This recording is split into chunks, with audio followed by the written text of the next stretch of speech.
David Thompson strolled down Maplewood Avenue with his hands in his pockets. The neighborhood was quiet, as usual, with only the occasional dog barking in the distance and a porch light flickering on there. But there was something about the air that night that sent a chill down his spine.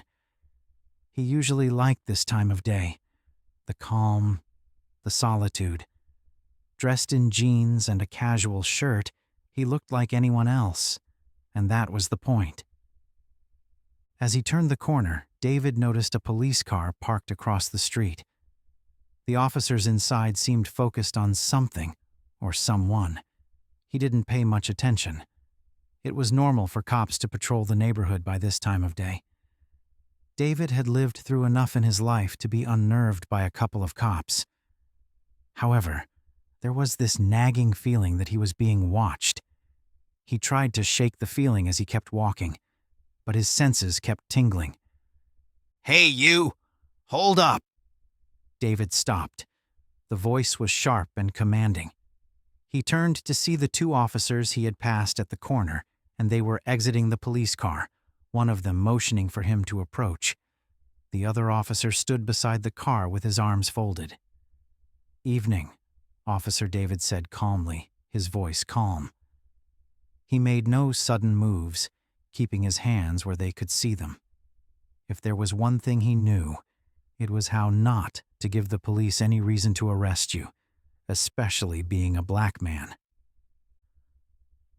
"Where are you headed?" Sergeant Miller barked, stepping closer.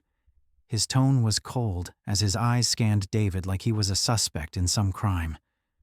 "Just taking a walk," David replied, keeping his posture relaxed. "It's a lovely evening for it." Miller didn't smile. "What are you doing in this neighborhood?" "I live nearby," David said, nodding toward the next street. He felt the tension building. He knew how this conversation usually went down, and he was going to try everything to prevent the situation from escalating. "Do you have any ID on you?" The second officer chimed in. David noticed the second officer was younger and more restless. He stayed back near the car, but his hand hovered dangerously close to his gun holster as if David was a dangerous animal that could turn vicious at any moment. David's eyes darted between the two men. He noticed the look in their eyes. To them, he wasn't just a man taking a walk. They had seen him and made up their mind that he could not afford to live in a neighborhood like this. "I don't usually carry an ID when I go for an evening stroll, officer." "Do you?" David said, still calm. He was careful with his words. Miller stepped closer, his body language more aggressive now. "This is a nice neighborhood. We don't get too many people walking around here at night, especially strangers." "I'm not a stranger," David replied softly, keeping his voice steady. "Like I said, I live close by." "Uh-huh," Miller said, clearly unimpressed. He motioned to the younger officer. "Check him out." The younger officer stepped forward, clearly eager to prove himself. "Sir, please put your hands on your head." David blinked. "Excuse me?" "You heard him," Miller snapped. "Hands on your head now." David's jaw tightened, but he didn't move immediately. "I was just taking an evening stroll. Is there a problem?" Miller's hand moved to his holster now. It was obvious they had made up their mind that David was a threat. "Don't make this difficult," Miller said. David slowly raised his hands, his fingers brushing his close-cropped hair. He could feel his pulse rate increase, but he wasn't going to let them see any crack or emotions. His face remained calm, impassive, as the younger officer began patting him down. "What's your name?" Miller demanded. "David." "David what?" "David Thompson." "And where exactly do you live, David?" The younger officer was checking David's pockets now, as if waiting to find something incriminating. "It's just around the corner. 2 blocks down." Miller's eyes narrowed. "David, what brings you to this street?" David sighed quietly. "I already told you. I'm just taking a walk." The younger officer pulled back, having found nothing on David. He exchanged a glance with Miller, but the sergeant wasn't satisfied. David could see the disappointment on his face. He had been hoping to find something incriminating on David, anything at all, to justify not just what was happening, but also to score an arrest for the day. "Do you have any warrants, David?" Miller asked, his tone sharp. "No," David replied. "Ever been arrested?" "No," David replied. Miller took a step back, looking David up and down. "You don't look like you belong here." David met his cold gaze. "And what exactly does someone who belongs here look like, officer?" A frown broke out on Miller's face. "Don't get smart with me. We can do this the easy way or the hard way. The choice is up to you." David remained silent, his hands still on his head. He knew this game. He could see how this was going to play out. The best thing he could do was keep calm. He'd dealt with worse situations before. Far worse. But still, the absurdity of it all made him angry.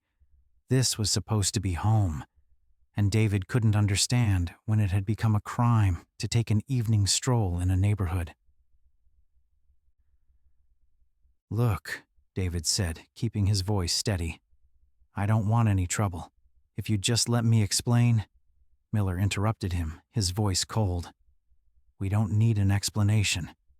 The only answer to what you're doing out here is that you're trespassing in a private neighborhood." David's eyes narrowed slightly. "Trespassing? I told you, I live around here." "That's not what I see," Miller snapped. "You're in a restricted area." David glanced around the empty street.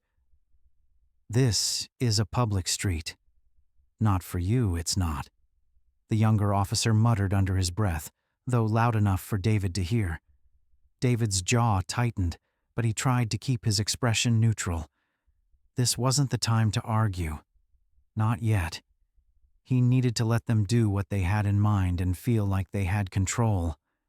Only then, when they thought they had won, would he show them how wrong they'd been.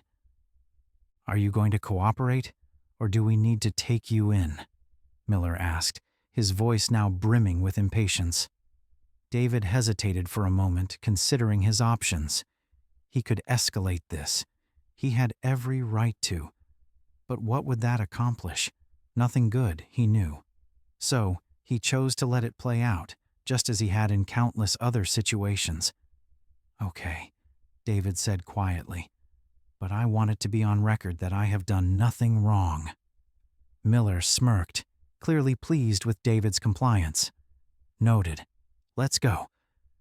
The younger officer quickly moved forward, pulling out a pair of handcuffs. David felt the cold metal snap around his wrists. He thought he was prepared for this, but as the cold metal landed on his skin, keeping his breathing slow was the only way he managed to stay calm as the situation unfolded. As the officers led him toward the squad car, David looked up at the sky. The stars were beginning to peek through the fading light, indifferent to the scene unfolding below. David allowed himself a small smile. The officers thought they were in control, but they were in for a surprise. This wasn't over. David sat quietly in the back of the squad car as it rolled through the sleepy streets. His wrists, bound by the tight handcuffs, rested on his lap. This was not how he had expected his night to go, but it seemed the universe had other plans he knew nothing about. The soft sound of the engine as they drove by the busy streets and the occasional crackle from the police radio were the only sounds in the police cruiser. Sergeant Miller sat up front, talking in low tones to the younger officer who was driving, Officer Randall. David couldn't hear everything they were saying, but he caught enough. They were still talking about him. The officers were convinced they had caught someone up to no good, and they had prevented a crime from occurring in the neighborhood. "Are you sure he doesn't have anything on him?" Miller asked, glancing at the rearview mirror. "Nothing," Randall replied. "Checked him twice." Miller grunted. He could be hiding something. It doesn't look right. Why was he walking around like that by this time? What's he even doing here? David leaned his head back against the seat, closing his eyes for a moment. He thought about speaking up, but what was the point? What good will that do? They weren't interested in listening. He'd learned long ago that there were times when words only made things worse. After a few minutes, the car pulled into the station, and David was forcefully led out, still in handcuffs. The fluorescent lights of the precinct glared down on him as he was marched through the double doors, past curious glances from other officers. "Got one for processing," Miller called out to the officer at the front desk, a man in his late 30s with a bored expression. "What's the charge?" the desk officer asked, barely looking up from his paperwork. "Trespassing and suspicious behavior," Miller said curtly. "We caught him slowly checking out Maplewood, probably planning a robbery in one of the houses." David kept quiet, his gaze steady as he was led further into the building, into a small, dimly lit room. The room was small and had only a table and 2 chairs. It was obvious that this was a place people were brought to for getting information out of them. Randall guided him to the chair and motioned for him to sit down, the handcuffs still biting into his wrists. "Comfortable?" Randall asked with a smirk. David didn't respond. He knew this game too well. Silence was his only ally now. Miller and Randall exchanged a glance before Miller stepped forward, pulling out a chair and sitting across from David. He leaned back, crossing his arms over his chest, studying David as if trying to figure him out. "So, David, right?" Miller began, his tone dripping with authority. "Do you want to tell us what you were really doing out there?" "I already told you," David said calmly. "I was taking a walk." "A walk?" Miller echoed, his eyebrow raising suspiciously. "At night, in a neighborhood you obviously don't belong in." "I live nearby," David replied, his voice even.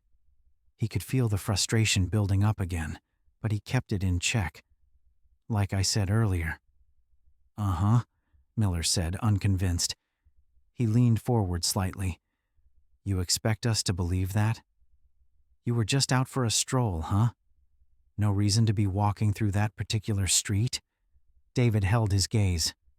"I didn't know walking was a crime, Sergeant." Miller's eyes darkened. "It's not, but trespassing is, and you were on private property." "I wasn't on private property," David corrected. "I was on the sidewalk. That's public property." Randall, standing by the door, snorted. "Public or not, you were acting suspicious, and that wasn't your neighborhood. Why didn't you show us your ID when we asked?" David's eyes flicked to Randall. "I wasn't with it at the time." "Who carries an ID with them for an evening stroll, Sergeant?" "I wasn't doing anything wrong." Miller tapped his fingers on the table, his frustration growing more evident by the second. He didn't like being challenged, especially by someone like David. "You should have just cooperated," Miller said, his voice growing colder. "It would have saved you a lot of trouble." David leaned forward slightly, meeting Miller's gaze head on. "Is that what you call this? Trouble?" Miller smirked. "You're not helping yourself here.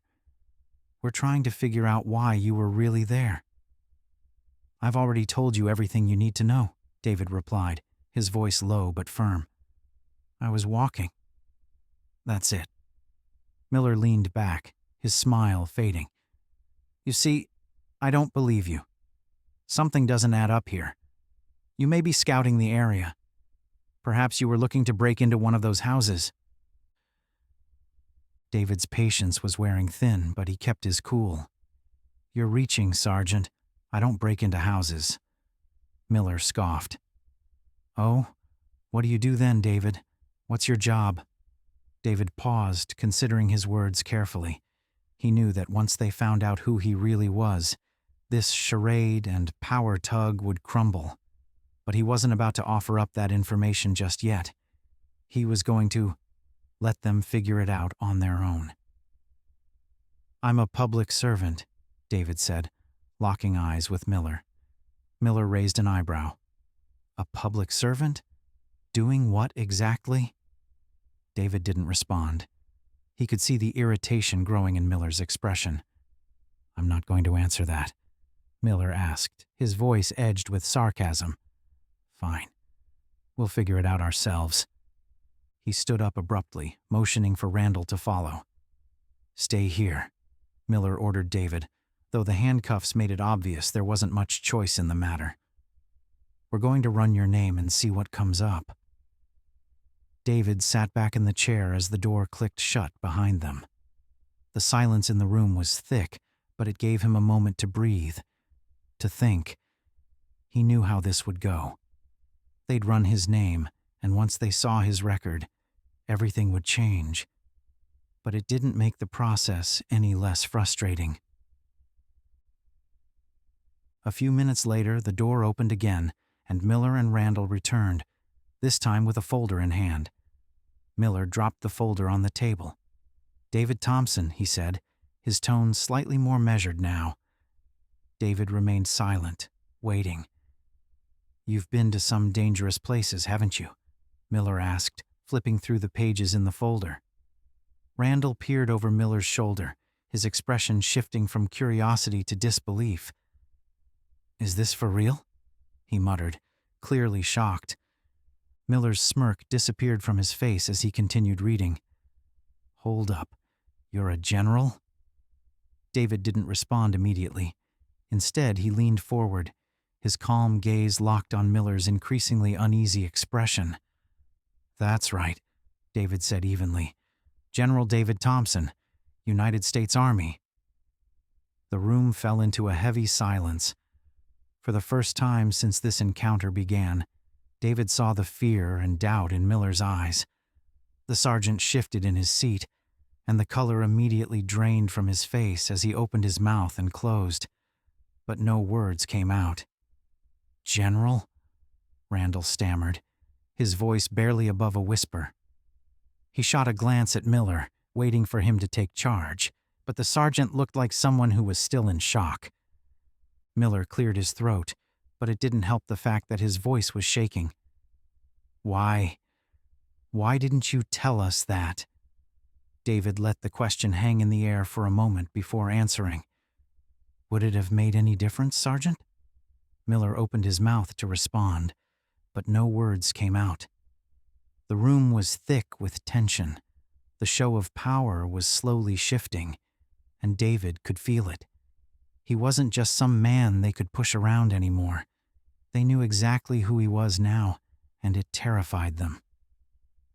I tried to explain, David said, his voice calm but with an edge that hadn't been there before. But you weren't listening. Randall looked visibly uncomfortable now, his eyes darting between Miller and David. We didn't know. You didn't ask, David replied coolly. You suddenly assumed that a black man taking a stroll in a wealthy neighborhood had to be up to no good. Miller swallowed hard, his composure cracking. He stood up abruptly, his chair scraping against the floor. We'll get this sorted out, sir, he stammered. Just sit tight. David leaned back in his chair, watching them retreat from the room once again. He couldn't help but smile to himself. The game had just changed, and they knew it. David sat alone in the interrogation room. The ticking clock on the wall was the only sound breaking the silence. He kept his eyes on the door, waiting for anyone to come through the door. The shift in the atmosphere had been noticeable after they realized he was not just anyone they could push around and talk to anyhow. He was a general of the United States of America. He had thoroughly enjoyed the look of shock on their face as they opened his file and found out who he was. The officers had the choice to have opened his file before bringing it into the interrogation room, but they had been so sure that he was a criminal that their arrogance made them want to read it out in front of him. David wasn't one to bask in such moments. He knew there was still more to come. The door swung open and Sergeant Miller re-entered, followed by Officer Randall. Their fake confidence was now replaced with awkwardness. They lingered near the door, completely unsure of what to do next before Miller cleared his throat, stepping forward. General Thompson, Miller began, his voice strained as he struggled to maintain his composure. There's clearly been some misunderstanding. David raised an eyebrow but said nothing, allowing the moment to hang in the air. He wanted to see how far they would fidget before they admitted their mistake outright. Randall, shifting uncomfortably, piped up. "We didn't realize who you were, sir. If we'd known, you would have treated me differently?" David's voice cut through the room, calm but edged with challenge. Randall froze mid-sentence, unsure how to respond. He glanced at Miller for guidance, but the sergeant looked like he had swallowed a frog. "Look," Miller said, rubbing the back of his neck. "We get a lot of suspicious activity in that area, okay? We've got to be careful. You weren't carrying ID and I told you where I lived." David interrupted, his voice steady. "I explained I was taking a walk. That should have been enough if I was a white man." Miller shifted his weight uncomfortably as a lump formed in his throat. "Right. But you have to understand that we can't just take someone's word for it." David let out a small sigh. "You mean my word for it?" Randall opened his mouth to speak but quickly closed it when Miller shot him a warning glance. Miller tried to regain control of the situation. "We didn't mean any disrespect, General. We were just doing our jobs." David studied Miller for a moment, letting the silence grow between them. He could see the discomfort in the sergeant's eyes, the realization that his actions had real consequences. But there was no genuine apology in his voice, just excuses. He would do this again and again unless someone showed him how wrong his bias was. "I'm sure you think you were," David said finally, his voice low but firm. "But what you did wasn't just about doing your job. You saw a black man walking through a suburban neighborhood, and that was enough to make you suspicious. You didn't listen to a word I said.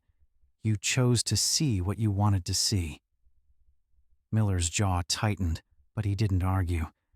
He knew better than to challenge David now. Randall, sensing the tension rising, quickly interrupted.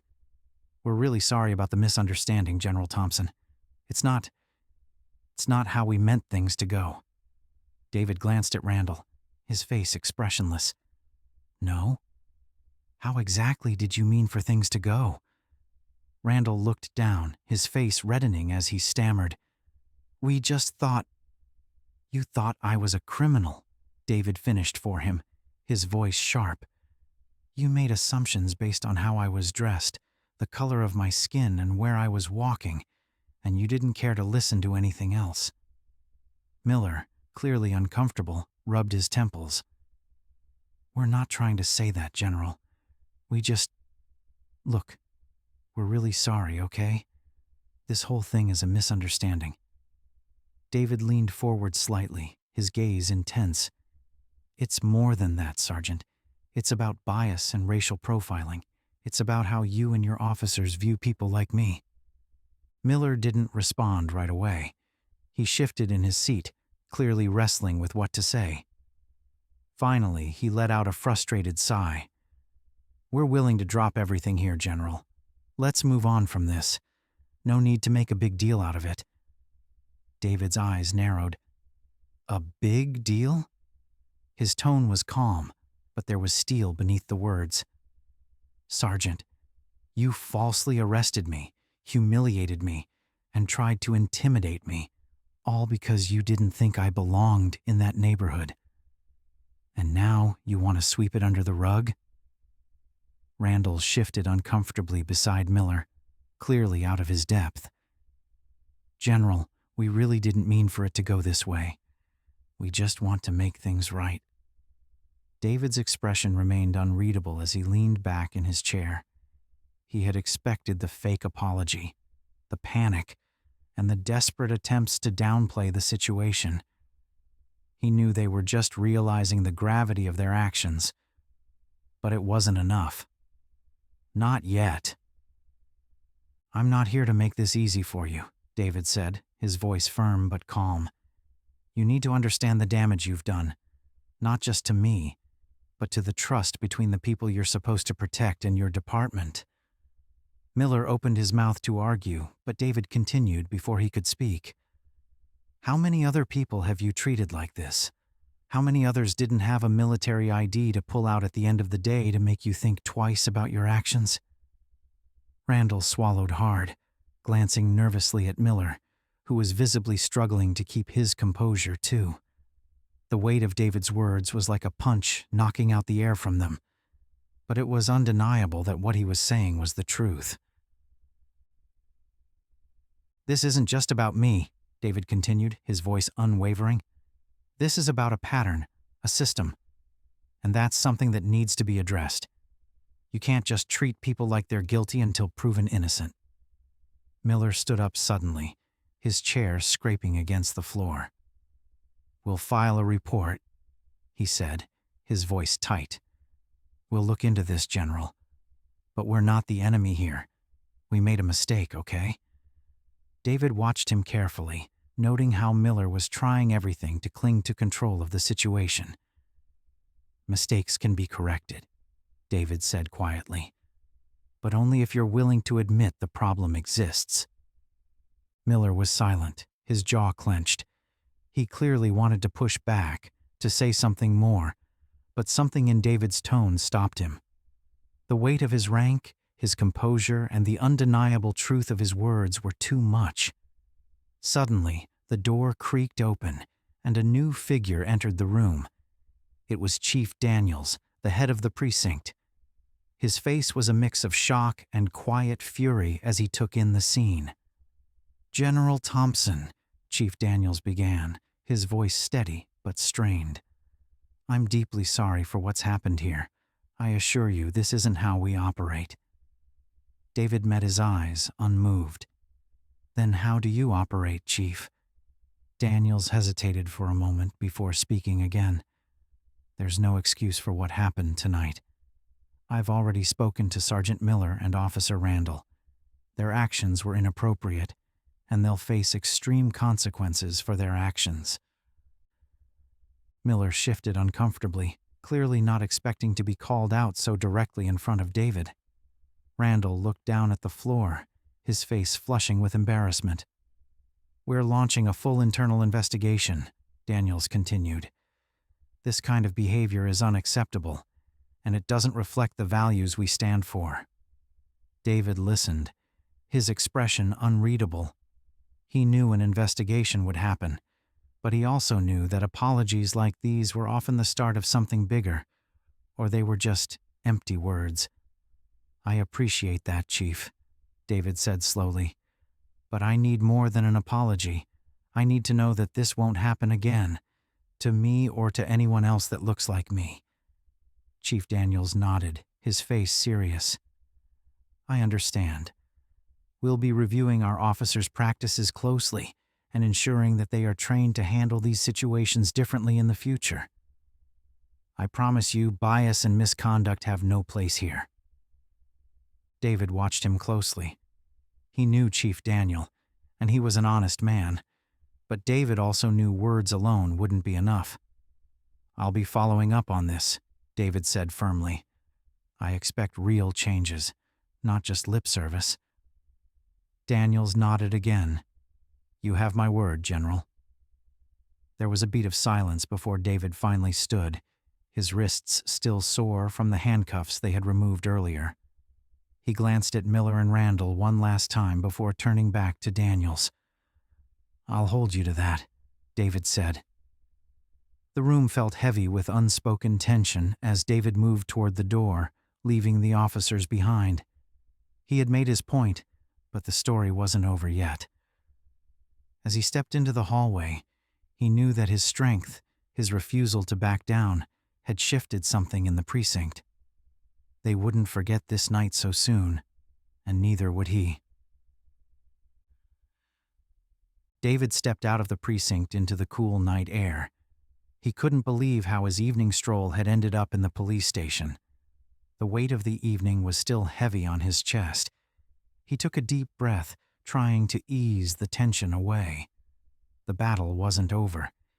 He had made his point to Sergeant Miller, Randall, and Chief Daniels, but David knew all too well that words wouldn't be enough to change a system built on years of ingrained prejudice. As he walked toward the parking lot, his phone buzzed in his pocket. Pulling it out, he saw the name flash on the screen. Colonel Barnes. David paused for a moment, staring at the phone. Of course, word had already spread. There were no secrets in the military, and his arrest, especially under these circumstances, would have triggered a cascade of concern from his colleagues. He swiped to answer. "David?" Barnes's deep, steady voice came through the line. Colonel David responded, keeping his voice even. He respected Barnes a lot. He had always looked out for him since he joined the academy.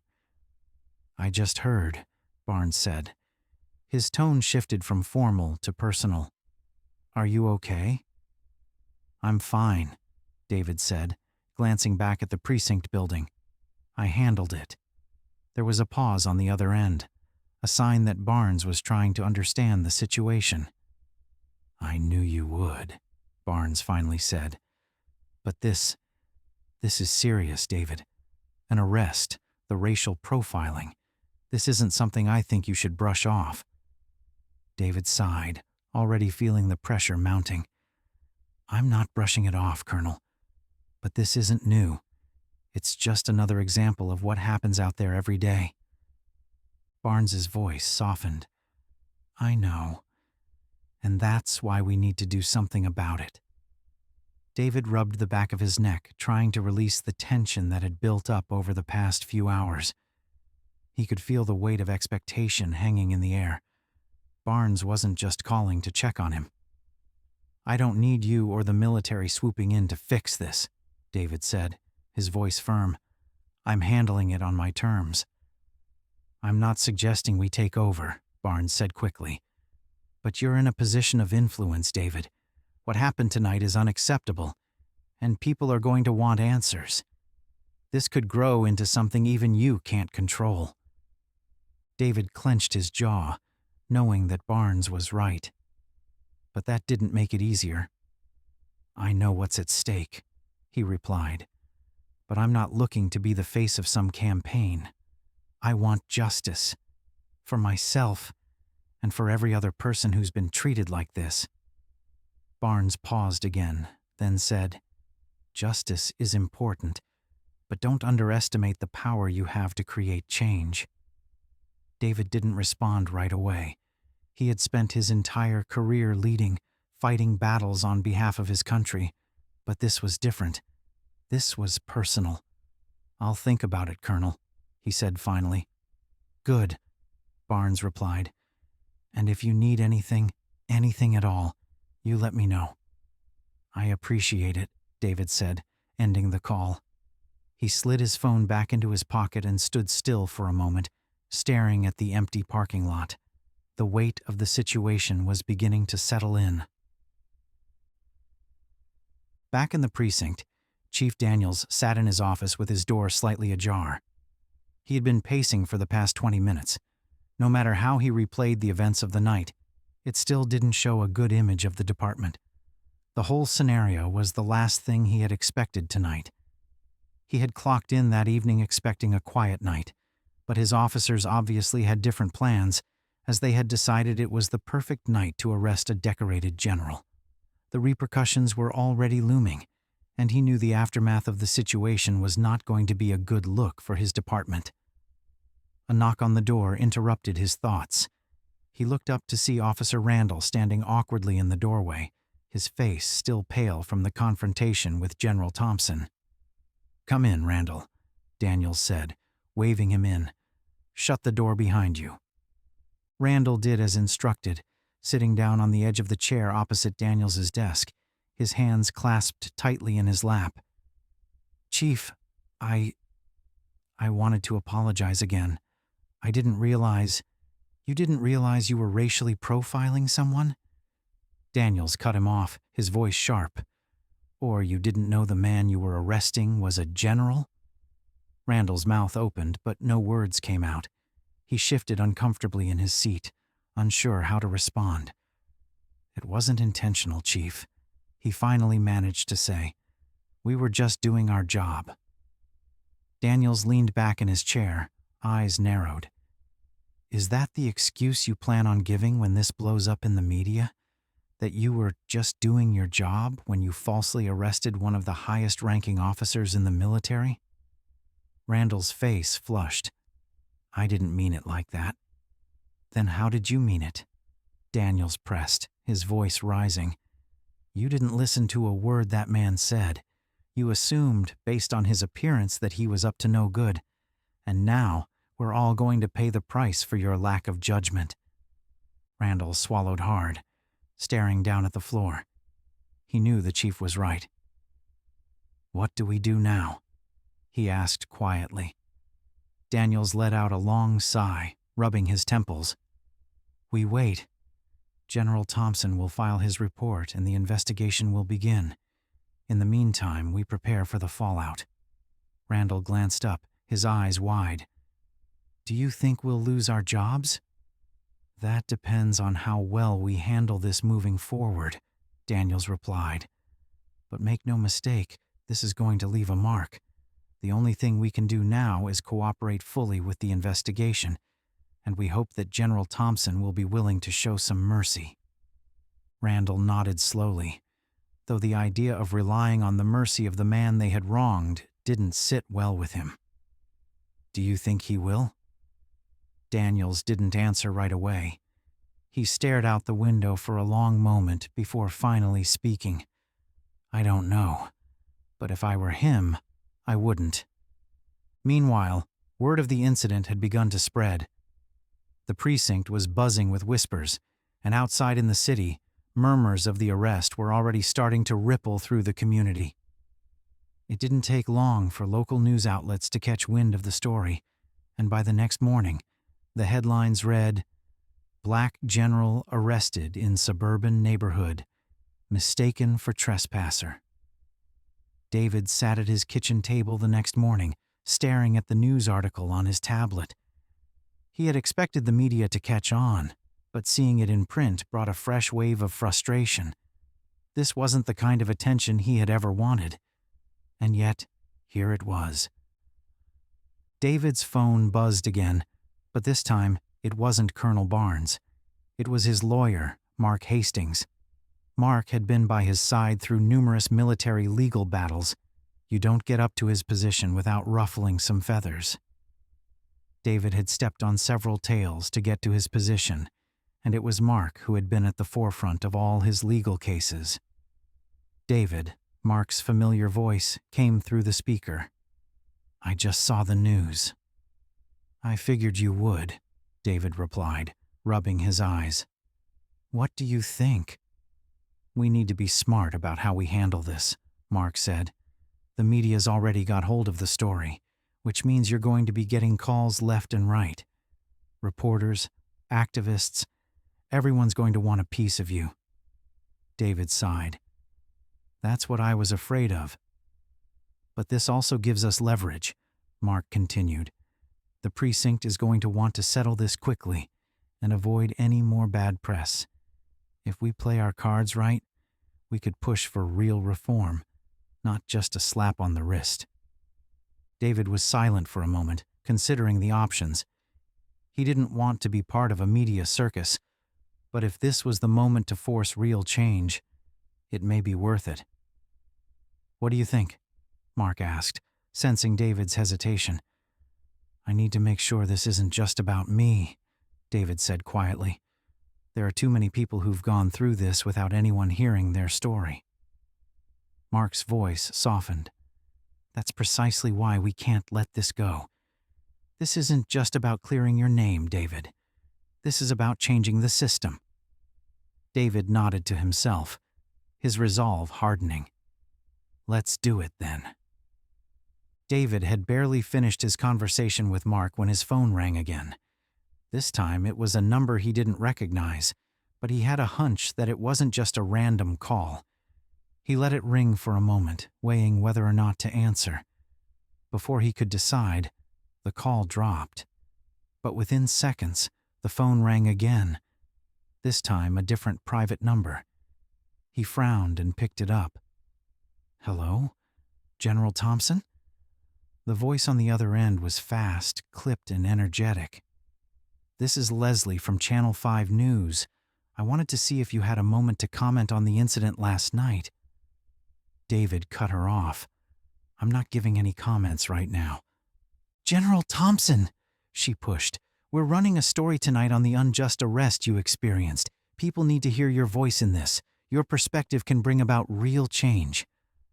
I said no comment. His voice was firmer now. "Just one question."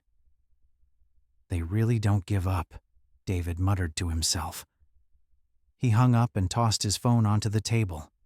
He was already frustrated, and the last thing he needed was the media twisting his words into some soundbite for clickbait and ratings. It was as if his identity had been reduced to a headline. The world would focus on his rank, his race, and the wrongful arrest, but no one would really care about what he wanted: justice for everyone who had ever been treated the way he was. His phone rang again. He ignored it, running a hand over his face. He could already see the shitstorm this was going to bring. His plans to handle this on his own might not work out. He could imagine the news vans parked outside his house, journalists eager to put his face on their evening broadcasts. But if he let them, it wouldn't be about the injustice of that night. It could grow into something else altogether. The country was watching, and every word he said from now on would carry weight. The doorbell rang, snapping him out of his thoughts. David wasn't expecting anyone, and the sudden sound put him on edge. He glanced out the front window, half expecting to see reporters crowding his porch. Instead, there was a man in a navy blue suit with a calm look on his face. David opened the door cautiously. "General Thompson?" the man asked, extending a hand. "Mark Graham, civil rights attorney. I'm here on behalf of several advocacy groups." David raised an eyebrow but shook his hand. "I already have a lawyer." Mark smiled politely. "I'm sure you do. I'm not here to offer legal representation. I'm here to talk about the bigger picture. What happened to you last night?" "It is being handled," David interrupted, leaning against the doorframe. "I don't doubt that," Mark continued smoothly. "But what happened to you last night is part of a much larger issue. You're a general in the United States military, one of the most decorated officers in the country, and you were still treated like a criminal based on nothing but the color of your skin. People are going to want answers, and I doubt that an apology from the police department will be enough." David sighed, his patience wearing thin. "What should I do about it?" Mark's eyes gleamed as if that was the question he had been waiting for. "You're in a position to make real change, General. You have a voice that people will listen to, whether it's through the media, legal channels, or even public speaking. This could be a turning point in how police departments across the country handle racial profiling." David stared at him for a long moment, considering his words. He knew Mark wasn't wrong. This wasn't just about him anymore. It was about every black man, woman, or child who had been wrongfully accused, harassed, or arrested for simply existing. "I appreciate your offer," David said finally, "but right now, I'm not looking to be part of a media spectacle." Mark nodded. "Understood. But when you're ready, know that there are people who will stand with you, General. You don't have to do this alone." David watched as Mark handed him a business card before turning to leave. He looked down at the card. He knew about responsibilities, but suddenly, it felt like the weight of responsibility on his shoulders was a lot. Back at the police precinct, the fallout from the arrest of General Thompson was starting to cause a big issue. Sergeant Miller stood in the chief's office, his hands clenched behind his back, as Chief Daniels flipped through a report on his desk. The air in the room was thick with tension, and Miller could feel the sweat gathering under his collar. "You've put us in a tough spot, Miller," Daniels said without looking up from the report. "A very tough spot." "I know," Miller responded, his voice tight. "But we were following protocol." Daniels slammed the report shut and finally looked up, his expression hard. "Protocol? You're going to stand there and tell me that falsely arresting a decorated general is part of our protocol?" Miller shifted on his feet. "I didn't know he was a general at the time, sir." "That's the point, Miller," Daniels shot back, rising from his chair. "You didn't know anything about him, but you still made assumptions, and now we're all going to pay for it." Miller's jaw clenched. "I was doing my job." Daniels stepped closer, his eyes blazing. "Your job is to protect and serve, not to harass innocent people because of your own biases. This is going to blow up, and when it does, I'm not going down with you." Miller's face flushed with frustration. He had been on the force for over a decade, and in that time, he had never faced this kind of scrutiny. "What do you want me to do, Chief?" Daniels leaned forward, his voice low but seething with anger. "You're going to cooperate fully with the investigation. When they ask you questions, you answer them, and you better pray that General Thompson doesn't decide to press charges." Miller swallowed hard, nodding stiffly. "Understood, sir." Daniels sat back down, the tension in the room easing slightly. "We'll issue a formal apology, but I doubt that's going to be enough. The media's already running with this, and once the investigation starts, we're going to be under heavy scrutiny from the public." Miller left the chief's office with his heart beating loudly. This wasn't how his career was supposed to go.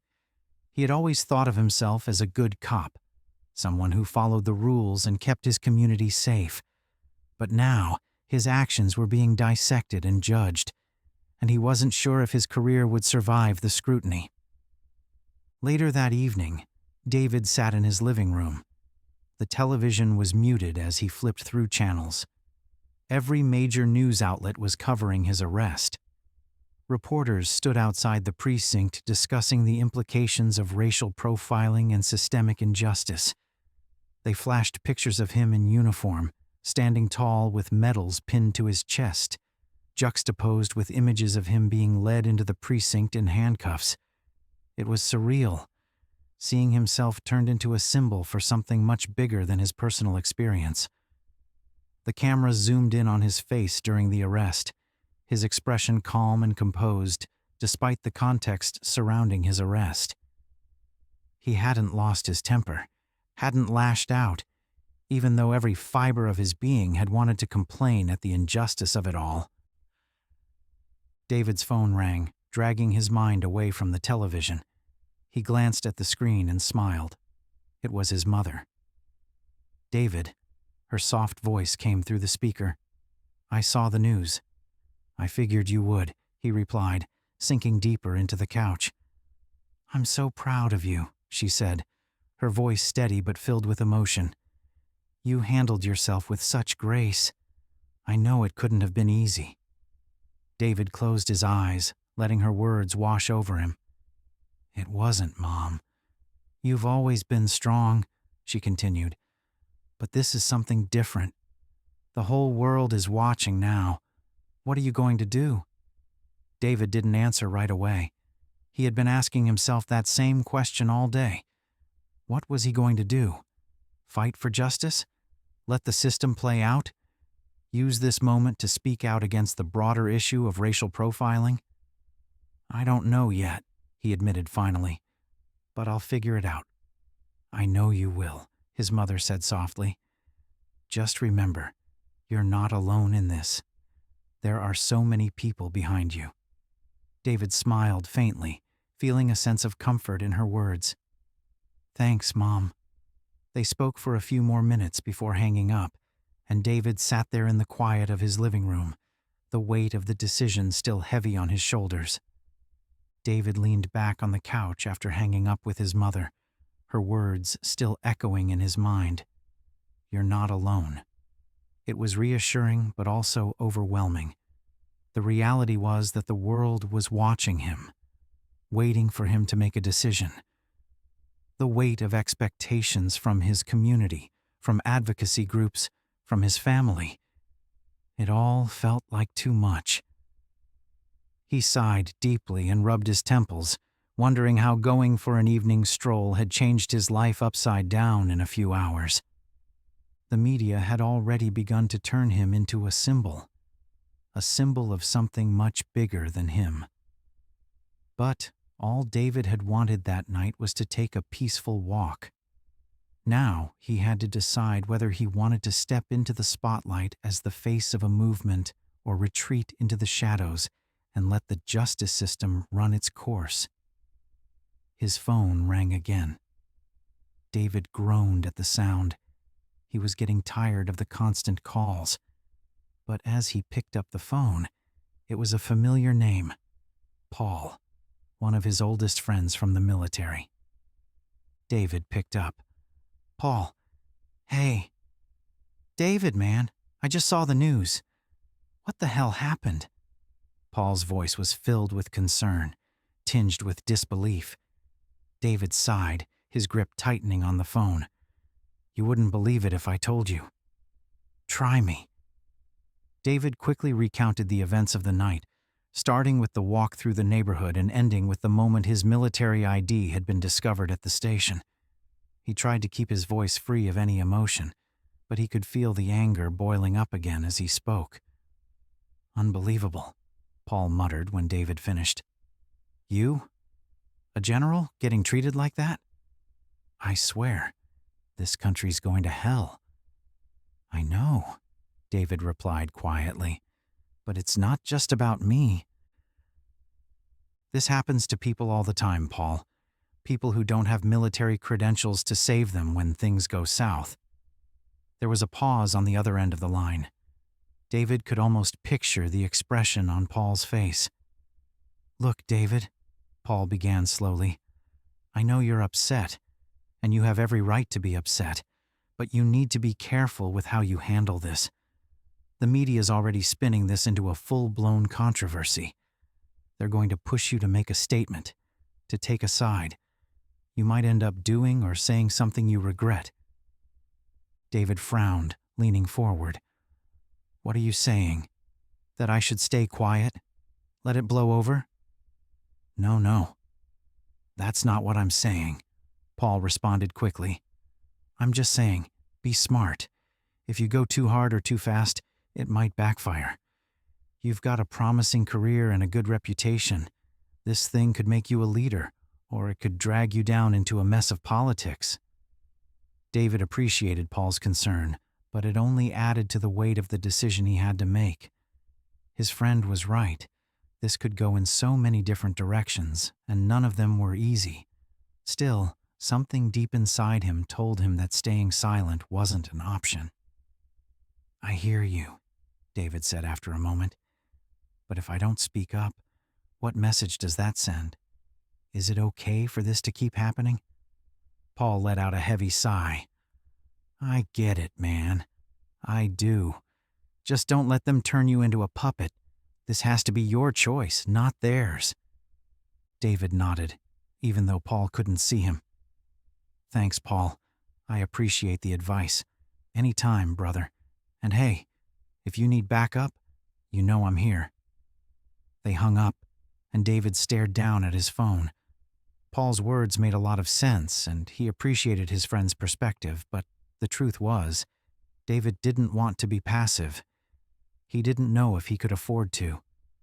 Something inside him knew that this was a moment that came once in a lifetime, and it was bigger than him or anyone, bigger than the arrest, and even bigger than his career. It was a chance to address something much bigger, something that had been festering for far too long in the system he had spent his life defending. At the police precinct, the tension was getting worse as each hour went by. The news coverage of the incident had thrust the police department into the light, and every conversation, every sideways glance, was laced with anxiety in the precinct. Officers whispered in corners, speculating about what would happen next, while others tried to keep their heads down, hoping to avoid the fallout entirely. Sergeant Miller sat at his desk, his mind still thinking of different ways the situation could end up. His career was hanging by a thread, and he knew it. The more he thought about the arrest, the more he replayed every moment in his head, and the clearer it became that he had made a massive mistake. But it wasn't just about a mistake anymore. It was about how that mistake would define him going forward. Miller's partner, Officer Jenkins, approached his desk. Jenkins had not been with Miller during the arrest because he had been patrolling the opposite neighborhood. Miller told him everything when they got to the situation, but he stayed silent throughout the ordeal. "Hey, Sarge," Jenkins said quietly, taking a seat across from him. Miller glanced up, his expression guarded. "What is it, Jenkins?" Jenkins shifted uncomfortably in his seat. "I've been thinking about last night, about the way you handled it." Miller leaned back in his chair, his jaw tightening. "What about it?" Jenkins hesitated, glancing around the room to make sure no one was listening. "Look, I'm not saying you were totally in the wrong, but maybe you didn't listen like you should have. I mean, he was calm the whole time. You just didn't give him a chance to explain." Miller's eyes narrowed. "So what? You're saying it's all our fault?" Jenkins shook his head quickly. "No, not exactly. But you were quick to judge, you know. You profiled him. You treated him like a criminal before you even knew who he was." Miller's face flushed with frustration. He had been avoiding that very thought since the moment he found out who David really was. "I was doing my job, Jenkins. Our job is to keep this town safe." "Safe from what?" Jenkins asked quietly. "From a man taking a walk?" Miller slammed his fist onto the desk, causing Jenkins to jump. "It's not that simple. We make split-second decisions out there. We don't always have the luxury of second-guessing ourselves. But maybe we should," Jenkins replied, his voice firm but calm. "That could be part of the problem." Miller stared at him, his chest heaving with frustration. Deep down, he knew Jenkins was right. But admitting that would mean admitting his own biases, his own flaws, and Miller wasn't ready to face that yet. "Look," Jenkins continued, standing up from the desk, "we messed up, and now we have to own it. The investigation's coming, and they're going to want answers. We need to be honest about what happened." Miller didn't respond. He watched as Jenkins walked away, leaving him alone with his thoughts. The walls were closing in, and for the first time in his career, Miller felt completely powerless. Back home, David was still dealing with the numerous phone calls. This time, it was an email from his commanding officer, General Stevens. The subject line read, "We need to talk." David's stomach tightened as he opened the email. It was short and to the point. "General Thompson, I've been briefed on the incident and will be in touch soon. We need to discuss how this may impact your standing within the military, as well as any potential fallout that comes from it. Best, General Stevens." David read the mail for the third time. He had not thought of the effect the incident might have on his standing within the military. Would they see him as a liability now? His heart pounded in his chest as he tried to imagine how he would view the situation if he were not involved.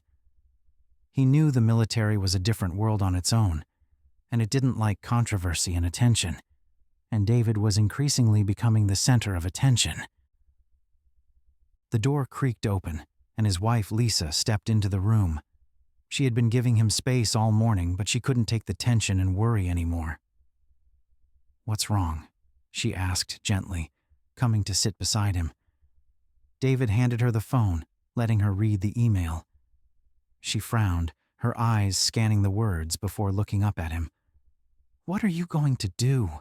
she asked, her voice steady. David shook his head, feeling the weight of the world on his shoulders. I don't know, Lisa. I really don't know. Lisa reached for his hand, giving it a reassuring squeeze. You've always done what's right, David. You'll figure this out. Just don't let them scare you into silence. David looked into her eyes, seeing the confidence and belief she had in him. For the first time all day, he felt a small ray of hope. Maybe Paul was right. He had to be smart about this. But Lisa was also right. He couldn't let the fear keep him quiet. David moved to the kitchen table to listen to what they were saying in the news. He listened to the morning news anchors across the country take his case apart. His name was broadcast to millions. Images of him in uniform from past public appearances were on the screen. Every news station was now on the story, and each had a different take on the situation. Some of the new anchors presented him as a victim of systemic injustice, while others were trying to insinuate that the whole incident had been blown out of proportion. Lisa came in, carrying 2 cups of coffee. She laid one in front of him and sat down opposite him, looking toward the television. They don't stop talking about you, she said in a calm and soft tone. David threw his head back, rubbing at his temples. I know. I didn't want this. You know how much I hate the spotlight. Lisa leaned forward and pressed his hand. You could never have known it would turn into this. David could not stop thinking of how the coming days would play out. The numerous meetings with his superiors, the police department investigation, and the endless media scrutiny. Just thinking of it all felt suffocating. He had always been a leader who led by example, but this situation was pushing him to his limit. David picked up his phone to check if he had any new messages or mail. He glanced at the screen and saw it was a text message from his lawyer, Mark Randall. We need to meet today. There are some developments. Call me when you're free. David took a deep breath, setting his coffee down. It's Mark. He wants to meet today. Lisa leaned back in her chair, staring at him. Do you think it's something urgent? David shrugged. I don't know, but we need to get ahead of whatever's coming before the media starts running with any narrative that sells papers. I can't just sit back and let things spiral out of control. Lisa nodded. It was obvious that she was deeply disturbed by the situation. You're not alone in this, David. We'll figure it out. He gave her a small, appreciative smile, then stood up and grabbed his jacket. I'm going to head down to the office and see what Mark has to say. I'll be back later. Lisa watched him for a moment, then stood up and wrapped her arms around him tightly. Just don't forget who you are in all this. They can spin the story however they want, but we know the truth. David hugged her back. At the end of the day, this was all he had. Family. Thanks, Lisa. I'll see you soon. David arrived at Mark Randall's office downtown. His mind was spinning with questions. What developments could Mark be talking about? Mark had been his attorney for years, handling everything from minor legal matters to more complex issues involving his military career. If there was anyone David trusted when it came to something like this, it was him. Mark greeted him at the door with a firm handshake. He was a tall man with graying hair and sharp features.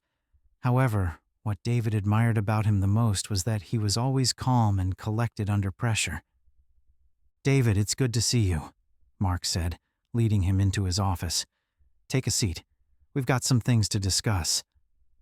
David sat down, trying to read Mark's expression. But if there was something serious, the lawyer's face wasn't giving it out. What's going on? David finally asked. Mark sat down across from him and leaned forward slightly. I've been contacted by several media outlets. They want statements from you, exclusive interviews, and appearances on talk shows. They're turning this into a national story. And there's one thing everyone has in common. They want to hear your own side of the story. David frowned, leaning back in his chair. I don't know if I want to be a part of that circus. I really just want justice for what happened and try to prevent it from happening to someone else. Mark nodded. I understand, but this is bigger than what happened to you that night. The media sees you as a symbol, a highly decorated black general, wrongfully arrested by the police. It's a narrative they're hungry for. David's jaw tightened. I'm not a symbol. I'm a person. I didn't ask for any of this. I know, Mark said, his tone gentle but firm. But right now, the story is out of your control. If you don't step in and define it, someone else will. David sat in silence, his mind going over everything Mark had said. What do you think we should do? David asked, his voice softer now. Mark leaned back in his chair, lacing his fingers together. I think you have to make some sort of public statement. I mean, not necessarily a press conference, but something like a video, where you can tell your story in your own words. David sighed heavily. I'm not sure I'm ready for that. I know, Mark said, but the longer you wait, the more people will start to spin a different narrative. Some people already see you as a hero, while others still feel it's been exaggerated. David ran a hand over his face. I'll think about it, he said. Mark nodded, showing he understood. There's something else, too, he said, changing his tone. David looked up and readied himself. What is it? Mark pulled open the drawer in his desk and removed a folder, sliding it across the desk towards David. It's the preliminary report from the internal investigation initiated by the police department. David let out a deep breath, then opened the folder. He opened it carefully and began to read the document. Their investigation confirmed that the arrest was made based on racial profiling. Sergeant Miller and the other officers involved have already been suspended without pay until the investigation is concluded and the final judgment is made. David read the report the second time to make sure he understood. Does this mean they're admitting what happened was true? I expected them to stonewall and be difficult. They have to, Mark replied. The proof is clear. The body cam video and witness statements all lead to the same answer. They judged you by your race, not what you did. David's hands gripped tightly onto the edges of the folder. The confirmation made him angry and frustrated. He had known from the start that the arrest had nothing to do with suspicious behavior, as they had claimed. Now he had proof that he had not been trying to play the victim. And then what happens? David asked softly. Mark sighed. The investigation is still ongoing, but based on what we know now, the officers involved will face some kind of punishment. But whether it's going to be the beginning of bigger changes in the department is a different question. David shut the folder and leaned it on the desk. That's what I want, Mark. Not just punishment for the officers, but real change. It can't keep happening. Mark nodded. I agree with that. If you want to fight for it, then we can request an official investigation of the department's actions. We'll need community leaders, legal experts, and perhaps even federal authorities. David exhaled slowly. The weight of what was to come was not going to be easy. I don't want this only to be about me. It's about everyone who has gone through this and couldn't say a word. Mark looked at him firmly. So let's focus on that. But you need to be ready for the criticism. Not everyone will support you. David nodded. I understand, but I can't be silent. Not any longer. Later that afternoon, David sat on a bench in the park, watching the sun dip below the horizon.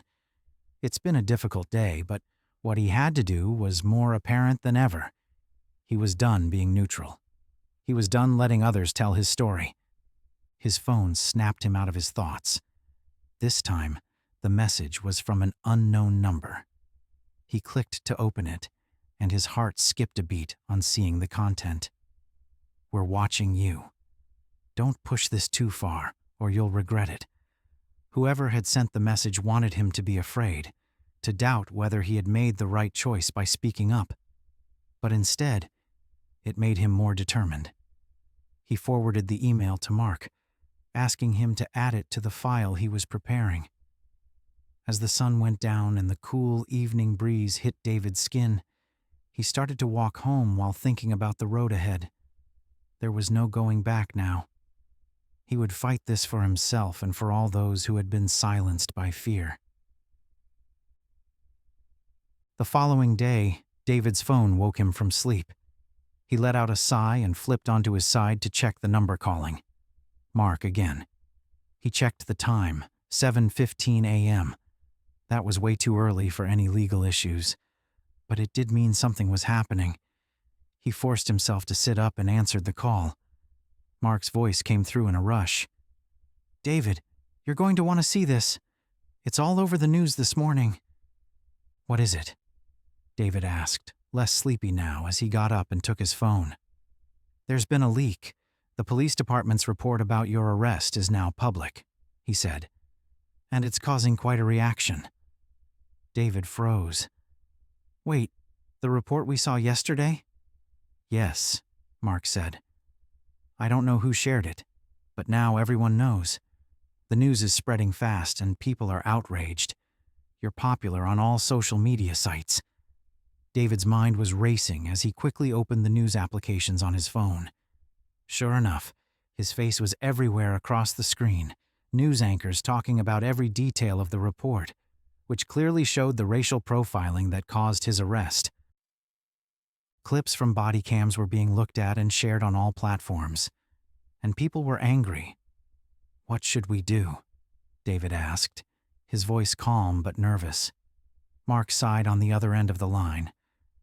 "We have to talk about it. I know you didn't want to tell people yet, but now we have to. People want some answers, and you are the main focus of this issue. It's better they hear it from you rather than trying to understand it from the leak." David was sitting on the edge of the bed, rubbing his forehead. "This is getting out of control, Mark." "I know," said Mark, "but at the same time, this can be an opportunity. Now people know that something's wrong in the system, and if you want real change, now is the time to work for it." For a minute, David said nothing. "Okay," he said finally. "Let's do this. I will make a statement, but it's all on my terms. I don't want my words taken out of context for clickbait." Later that afternoon, David was sitting in front of a camera in Mark's office. This was going to be a straightforward statement. David didn't want any fancy lights or press conference. It was just going to be him, a plain background, and a camera. Mark also felt this was the perfect idea. This way, they could at least control the outcome and prevent the reporters and media from changing the message. David took one deep breath while Mark readjusted the camera. "Are you ready?" Mark asked. David nodded. "As ready as I'll ever be." Mark pressed the record button, and that little red light turned on in the camera. David coughed into his hand, resting his hands in his lap as he peered into the camera as if talking directly to the future viewers. "My name is General David Thompson," he said in a strong yet steady tone. "Some of you may have heard about what happened a few nights ago when I was arrested in my neighborhood while taking a walk. What you may not be aware of is that I am a senior officer in the United States military, with many years of service to this country. But none of that mattered to the officers who stopped me on the streets. What mattered was my skin color." He paused a moment to let the weight of his words sink in before continuing. "A police report that got out this morning simply confirms what I've known all along, that I was treated differently because of my race and wrongly arrested because of assumptions those officers had about me based on what I look like. This isn't just about me.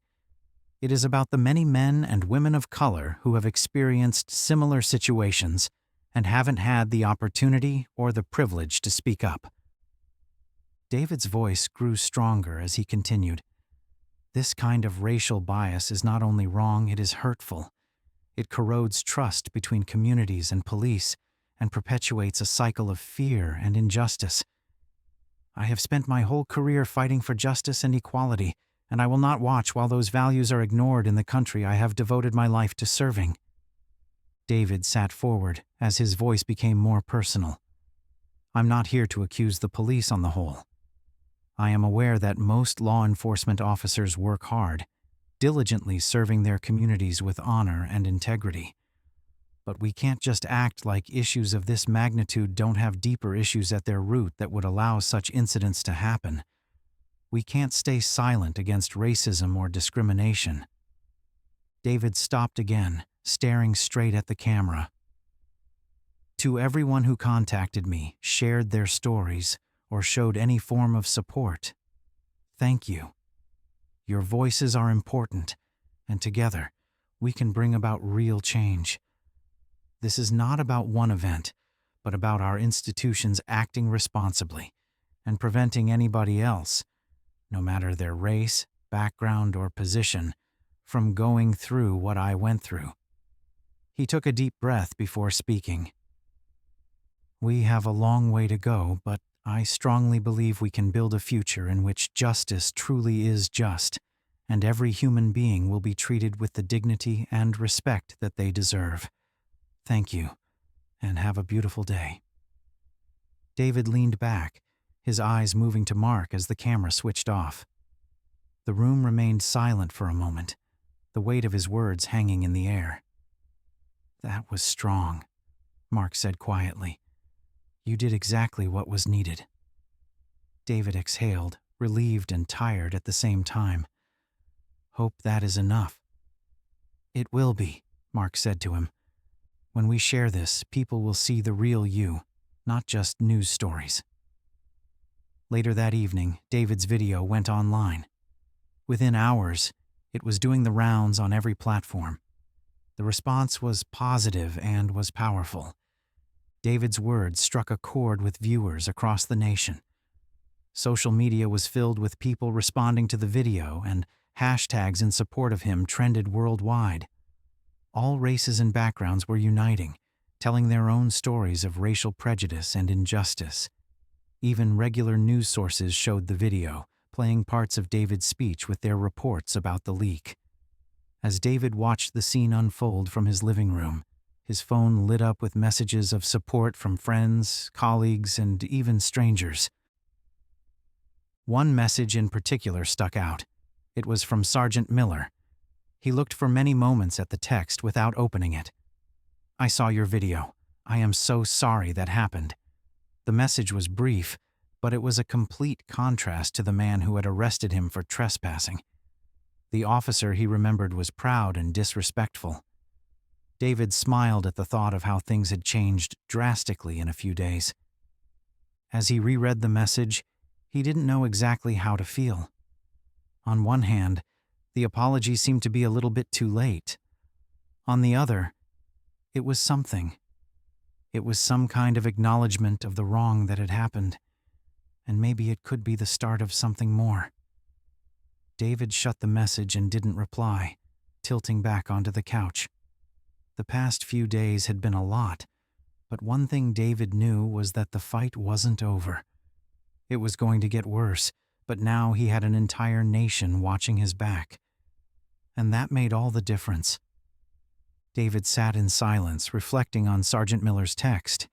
It was unbelievable that the same man who made him feel worse than a criminal because of his skin color, the same man who embarrassed him, was now offering an apology. Was it genuine, or was it another ploy to save face because everything was getting burned to ashes? David could not answer this question, but he was not going to spend his time stuck on it. He had bigger things to focus on now. He was rereading the message when he received a phone call from his commanding officer, General Elena Marshall. He quickly stood up, pacing his living room before answering. "General Marshall," he said, his voice even, concealing the tension. "David," the warm, authoritative voice was saying on the other end. "I've been following what's going on. I saw your video. I wanted to check in and see how you're holding up." David paused for a moment, grateful for the call. I'm okay, ma'am. It's been overwhelming at best, but I'm handling it. I figured you would be, General Marshall said. You've always been good at keeping your cool, even when the situation called for it. That's one of the reasons you've made it as far as you have. But I know this is different. This is personal. David sighed as he sank onto the couch. It is personal. I never wanted to be in the spotlight like this. But now that I am, I feel like I can't step back easily. People are counting on me to speak up. General Marshall's voice had turned serious. You're right about that, anyway. It's bigger than just you now. The military is watching, the government is watching, and most importantly, the public is watching. What happens next may very well have major implications for how these issues are handled moving forward. David leaned forward, resting his elbows on his knees. I know, and that's precisely why I want to make sure I do this right. I don't want to just be a face for the cameras. I want to bring about real change. There was a moment of silence on the other end of the line, and then General Marshall spoke again. Glad to hear you say that, David. I have already talked to some people in Washington. There's going to be an official investigation into the police department's conduct, and they want you involved. David's eyebrows went up. Involved? How? They want you to testify, she said. Not just about what happened to you, but about the broader issue of racial profiling and bias in law enforcement. You have experience and credibility on this issue in ways that not many others won't understand. David had not really considered testifying in Congress, but now, as he considered it, it was the perfect opportunity to bring these issues to a wider audience. I'll do it, David said, firm resolution in his voice. Good, returned General Marshall. I will prepare the arrangements. Meanwhile, be ready. You've handled yourself well so far, but this is only the beginning. The days passed in a blur as David's video continued to make rounds online, and the news reported on every angle of the story. Pundits debated the implications of the case. Some spoke to the broader issue of police reform, while others did their best to minimize the role of racial bias. However, one thing was sure. The public wanted accountability, and it looked to David as a symbol of that fight. In the midst of all that press attention, David received a call from Chief Harrison, the head of the police department. David answered in caution, not knowing what to expect. This is David Thompson. General Thompson. Chief Harrison's voice was apologetic, yet firm. I wanted to reach out and extend an apology in person for what happened to you. I have read the reports and reviewed the footage. What happened to you should never have happened. David's jaw tightened. He had expected the apology sooner or later, but coming from the head of the police department, it sounded very different. I accept your apology, Chief, David said. But words aren't enough. This is systemic. It's got nothing to do, really, with what happened to me. Chief Harrison didn't mince words. You are absolutely right, and that is why these steps were taken without delay. Sergeant Miller and the other officers involved are on administrative leave pending a full investigation. We also immediately reviewed our department's policies related to racial bias and the use of force. A lot of work is to be done, and I would like you to be involved in that process. At least, if this is something you are ready to do.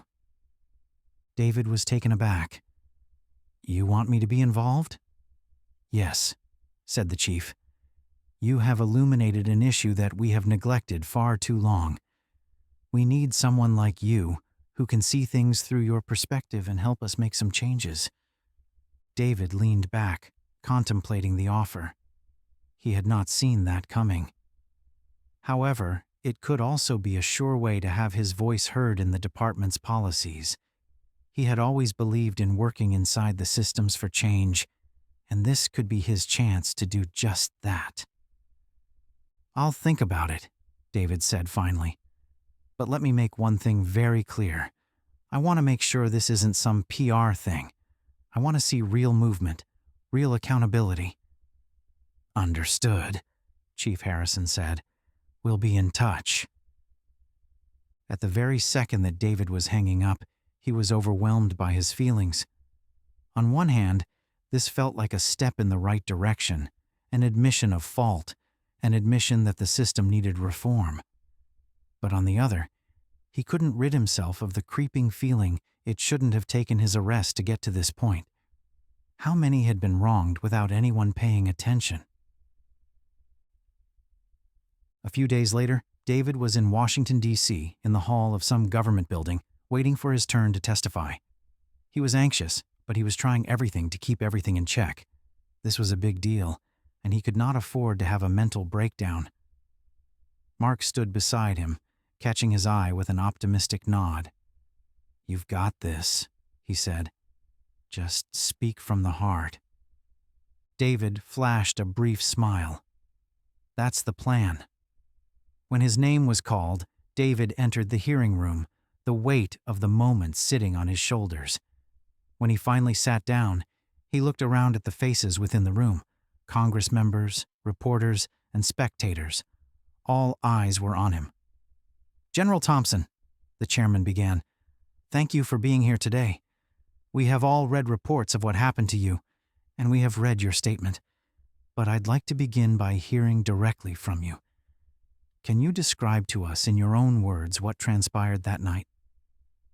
David took a deep breath before speaking. "Thank you, Chairman. I appreciate having this chance to relate my story." David explained everything that happened that night, down to the interrogation in the police precinct. He explained that what he faced wasn't an incident in isolation. It was part of a larger pattern of racial bias that's deeply woven into many police departments across this country. The room fell silent as David continued, talking through the night.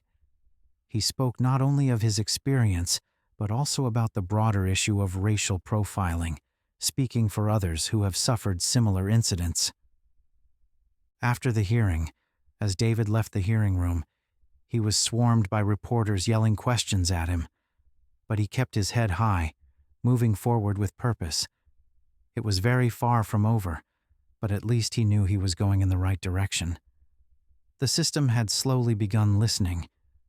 Now it was a matter of making them bring about the change that was required. David stood in the cool air of the hallway outside the hearing room. The press had finally left him, but his mind was still coming to terms with all that had taken place. He had actually spoken to Congress. It still felt surreal to him. He'd faced danger on the battlefield, but it was a different kind of challenge altogether to sit in front of those powerful people, talking about the deeply rooted bias that permeated the system. Mark came up beside him, clapping a hand on his shoulder. "You killed it in there, man. You had those people on the edge of their seats." David shook his head, giving a faint smile. "It's not about that. It's about getting them to listen, really listen, and make changes. That's what matters." "They listened," Mark assured him. "Trust me. You spoke with authority, and not just because you're a general. It was personal. People could feel that." Just then, a woman in a sleek navy suit approached them. She had the look of someone who had spent years in the corridors of power. You could immediately tell she was a powerful and confident woman. "General Thompson?" she said, extending a hand. "I'm Amanda Riley, with Senator Edwards' office. The senator would like a word with you if you have a moment." David exchanged a look with Mark, then nodded. "Of course." Amanda ushered them down the hall and into a private office, where Senator Edwards, a distinguished-looking man in his 60s, was waiting. He stood as they entered, offering a warm smile. "General Thompson," the senator greeted, firmly shaking his hand. "An honor to meet you, sir. I watched your testimony earlier, and I must say that's one of the most powerful statements I've heard in a long time. Thank you, Senator," he said, sitting down as the senator nodded for him to take a seat. "I just want to make sure the message gets across. This isn't about me. It is about a much larger problem that needs attention." Senator Edwards nodded solemnly. "You're absolutely right, and that's precisely why I wanted to speak with you. I've been working on a bill that takes on systemic bias in law enforcement. It's a comprehensive piece of legislation that includes mandatory bias training, stricter accountability measures, and oversight for departments showing patterns of racial profiling. Your testimony today could be a vital key in pushing this forward." David was leaning slightly into him now, interested. "What's the scope of the bill? Is it focused only on local departments, or does it go further than that?" "It's a federal mandate," Senator Edwards said, "and it would force any police department that receives any form of federal funding to adhere to the new set of regulations. We will also be proposing an independent review board that will look into cases of alleged misconduct. This board would have the authority to sanction officers or departments that are found to be in violation." David was silent for a moment, weighing the implications. "That's a strong step forward. But how do you plan on getting it through? I know there's going to be some pushback. There always is, especially from those who won't accept change easily." The senator let out a sigh, rubbing the bridge of his nose. "You're not wrong. There's some significant opposition from certain factions already, but that's to be expected. What we need now are voices like yours, people who can speak to the personal and professional impact of these issues. If you're willing, I'd like to bring you on as a key advisor for this bill. Your insight would be invaluable, not just in shaping the legislation, but in convincing others to support it." David hesitated. He hadn't expected to be thrown into the political arena, at least not in this manner, but at the same time, he knew this was an opportunity he could not afford to miss. It was no longer about his experience. It was about effecting real change. "I'll do it," said David immediately, his voice level. "I'm in." Senator Edwards smiled, looking relieved. "That's great to hear. We'll set up some meetings with other lawmakers over the next few weeks. In the meantime, I'll have my office send over the draft of the bill so you can look it over." The weeks that followed were a blur of meetings, phone calls, and strategy meetings. David found himself steering the world of politics with the same focus and determination he had brought to his military career. It was exhausting at times, but he knew that this was the path forward. One afternoon, while David was sitting in his home office going over the latest version of the bill, the telephone rang. It was Chief Harrison. David answered the phone with just a slight feeling of apprehension, not really sure what to expect. "Chief Harrison," he stated neutrally. "General Thompson," the chief began in a tense tone. "I've been following everything that's been going on, and I wanted to give you an update about the situation with Sergeant Miller." David leaned back in his chair, narrowing his eyes as he listened. "We've completed the internal investigation," Chief Harrison continued. "And while Miller has been disciplined for his actions, there's still a lot of division within the department. Some of the officers don't feel he did anything wrong, and there's even this sentiment now that the department is being unfairly targeted." David's jaw clenched. "Unfairly targeted? After everything that's happened?" "I don't agree with them," Chief Harrison said in a rushed tone. "But I wanted you to be aware of what has been said. We do have steps in motion to correct the culture within the department, but it will be a long road." He took a deep breath, fighting hard not to show his frustration. "I understand it takes time to make changes, but there does have to be accountability. Officers who are resistant to that are part of the problem." "I understand," Chief Harrison said, truly sounding tired. "I just wanted you to know that we're working on it, and I hope that we will be able to meet in person soon to discuss ways to move forward. If you are open to it, I'd like to involve you in the training process." David didn't say anything for a moment. He didn't know how he felt about working directly with those who had wronged him. Yet, he also knew real change had to start somewhere. "I'll think about it," replied David. "But just to be clear, this isn't some show." "I know," said Chief Harrison. "I'll be in touch." David hung up the phone, feeling frustrated, hopeful, and still uneasy. He couldn't tell what the future had in store for him, but he knew he had to take the road ahead. Later that evening, David sat down with his wife. She had been his rock through it all, and he couldn't imagine what he could have done without her. She reached out and put a comforting hand on his arm, instantly sensing the tension he was carrying. "How are you holding up?" she asked softly. David sighed, leaning back into the couch. "It's been a lot more than I expected." She nodded. "I've seen how much this has weighed on you. But I'm proud of you, David. You're doing something important. You're fighting for real change." David smiled, but it didn't quite reach his eyes. "I only hope it's enough. Sometimes it feels like I'm pushing against a wall that won't budge." Lisa leaned in, her voice gentle yet firm. "It will budge. Maybe not as fast as we'd like, but it has no choice.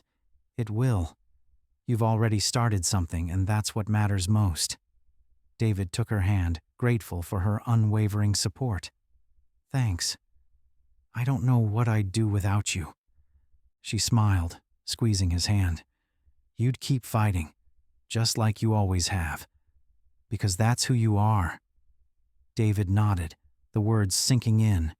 He didn't know what lay ahead, but he knew he wasn't going to back down. Not now. Not ever. The days fell away in quick succession. Between David's job and working as an advisor to Senator Edwards, he barely had time and energy for anything else. But it was a good kind of exhaustion. He was finally beginning to see the type of progress he had wanted in the first place. But as much as he went all out for this new phase in his life, he still knew that he had unfinished business he had to attend to. David was driving home after a long day of meetings when his phone rang again. He glanced at the screen. Chief Harrison again. Since that last conversation, his relations with the chief had become professional, but strained. David hesitated for a second before answering, putting the phone on speaker. "General Thompson," Harrison's voice came through. "Chief," David replied, his voice flat. "What can I do for you?" There was a pause. "Sergeant Miller has asked to see you.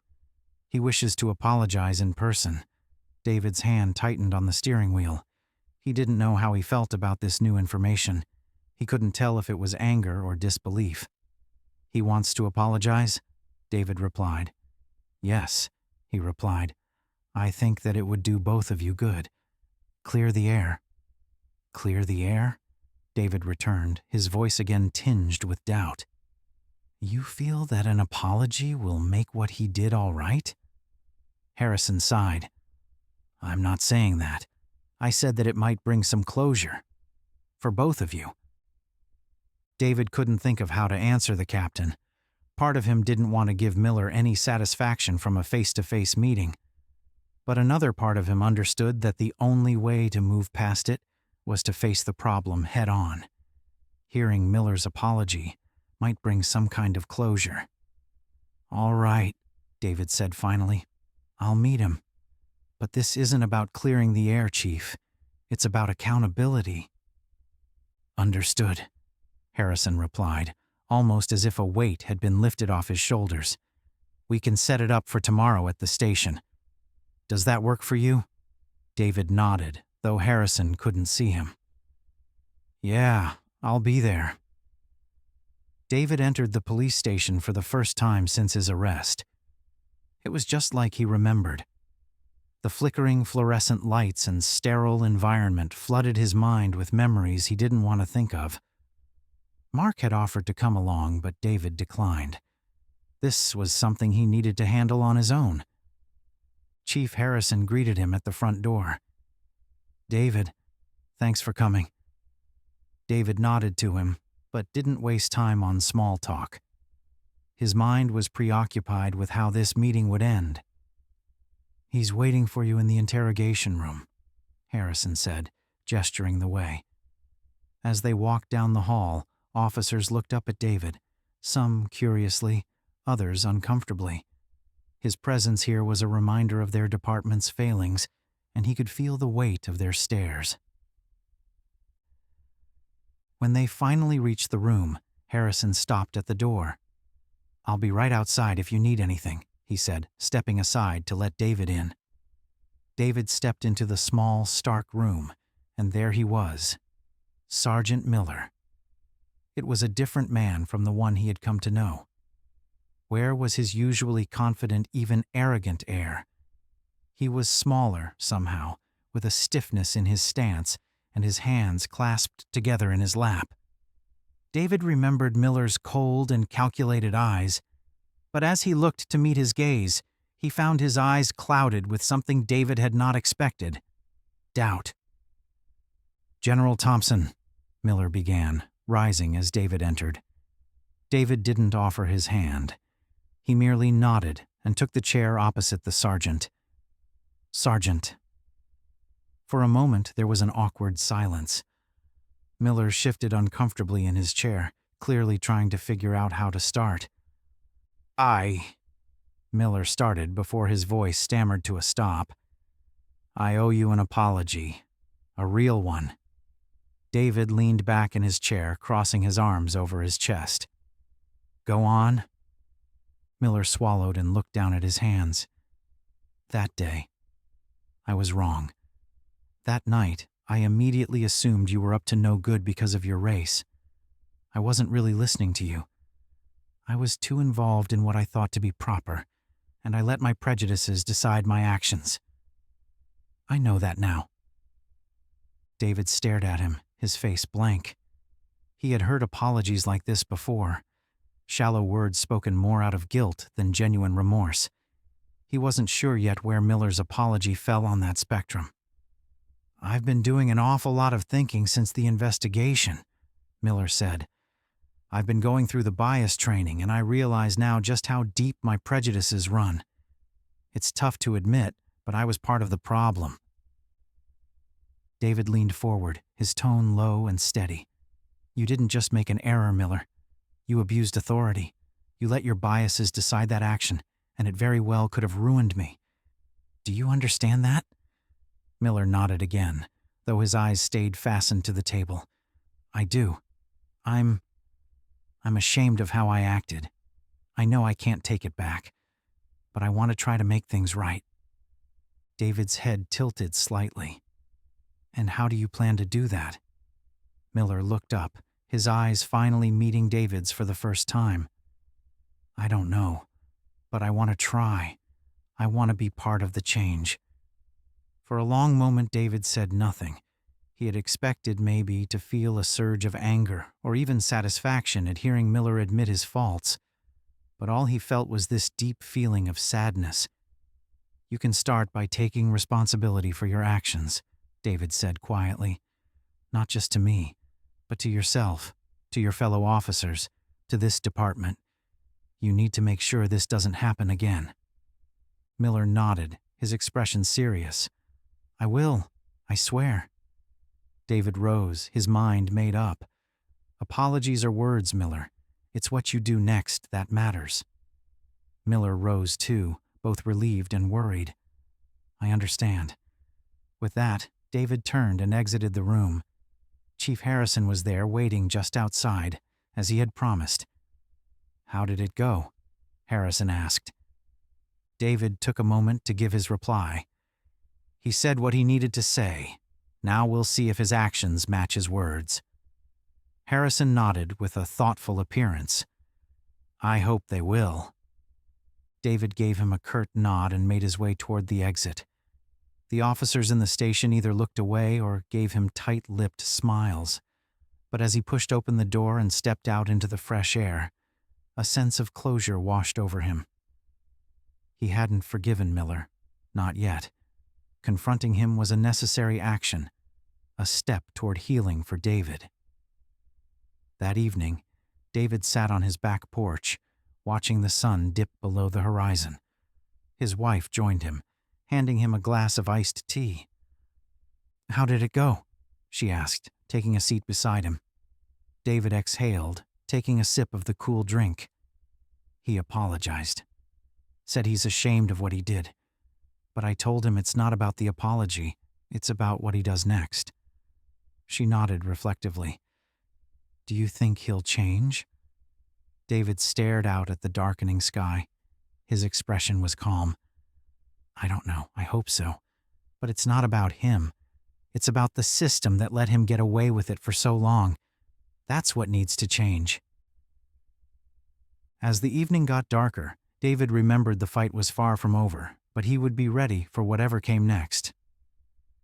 The following day, David sat in Senator Edwards' office as they discussed the next step for the police reform bill. The topic had gained steam, partly because of the public interest in his wrongful arrest. David knew that momentum alone could not push legislation through.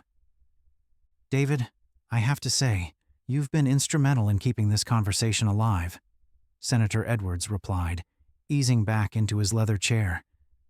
"People are listening, and that's because you've kept your cool through all of this. It's impressive." David nodded, but he wasn't looking for congratulations. "Thank you, Senator. But keeping my cool is just the beginning. What we really need is for people to act. Listening is great, but action is better." Edwards smiled. "I like that. Listening is great, but action is better. We could use that in a campaign slogan." David burst into laughter, but his expression soon turned back to business. "The police reform bill we're proposing is a push in the right direction, but we need more than cosmetic changes. People have stopped listening to training programs because those do not alter the central problem. What we require is accountability, Senator. Real accountability." "I agree," Edwards said, folding his hands on the desk. "That's why we've included provisions for independent oversight and much stronger penalties for officers who abuse their position of power." David nodded. "That's a good start, but you know as well as I do that getting this through Congress won't be easy. We're going to face opposition from police unions, lobbyists, and even some of our colleagues." Edwards sighed, rubbing his temples. "You're right. I've already had calls from a few senators who aren't too thrilled with the idea of rocking the boat. They're worried about how it'll play in their districts." David sat forward, an intensity in his eyes. "Senator, if I may say so, this isn't about how it plays. This is about people's lives. It's about making sure what happened to me, and countless others, never happens again." Edward stared at him for a moment, then nodded slowly. "You're right. We can't let fear of political consequences stop us. I'll make sure we stay the course." David really admired the senator's spirit, but he knew they were still a long way from where they wanted to be. "We have to find some allies for this battle. There are community leaders, activists out there, people even within law enforcement who don't like what's going on and would love to see it change. We need to rally them, bring them together in support of this bill." Edward smiled again, this time with fierce determination. "That's where you come in, General. You've got the respect of the public, and your story is compelling. We can use that to build a coalition of support." David hesitated. "I never wanted this to be about me, Senator. It is bigger than my story." "I know that," Edward said in a quiet voice. "But sometimes it takes one personal story to put a human face on an issue. People connect through stories, David, and yours is one that cuts through the noise. If you're willing, we can use that to our advantage." David exhaled deeply, rubbing a hand over his closely cropped hair. He had prided himself on being a man of action and not words, but now he was being asked to be the face of a movement he never wanted or intended. Still, if it would help push the bill through, he knew he had to step up. "All right," David finally said. "I'll do it. Whatever it takes to get this bill passed." "Good," Edwards said, rising and extending his hand. "We'll schedule a news conference for next week. We have to turn public opinion our way before the opposition notices and starts moving." David shook his hand, feeling the mantle of responsibility fall across his shoulders. This was bigger than anything he had done in the military, but he welcomed the challenge. That evening, David came home to find Mark sitting in the living room. His friend had taken to stopping by more often lately, partly to check in on David and partly because he had become more involved in the push for police reform. The two had grown closer over the last few months, their bond strengthening through shared purpose. "Hey, man," Mark said, standing as David entered. "How did the meeting with the senator go?" David dropped his keys on the table and exhaled loudly, sinking into the couch. "It went well. We're going to move forward with the bill, but it's going to be a fight." Mark nodded across from him. "Yeah, I figured as much. I've been hearing rumblings from some folks I know in the department. There's already talk of resistance from the unions." David rubbed his temples. "That's exactly what I was worried about. We need to get ahead of that." "Well, you've got a lot of support on the ground," Mark said. "People are fired up about this. They want to see real change." David looked at him, appreciative of the encouragement. "Yeah, but it's going to take more than that. We need to build a coalition, people from all walks of life who can stand with us. It's not just about one group or one community. This affects everyone." Mark smiled. "You know, I've been talking to some folks. There are a few officers who agreed with what we're trying to do. They're tired of the old way of thinking. They want to see the culture change from the inside." David raised an eyebrow. "Really? I didn't think many officers were in on this." "More than you'd think," Mark said. "It's just that they're all afraid to speak out because of the backlash. But if we can get a few of them to go public, it could make a big difference." David leaned back, weighing their options. "That's not a bad idea. If we can show that even some officers are pushing for reform, it could undermine the argument that we're anti-police." "Exactly," Mark said, his eyes lighting up.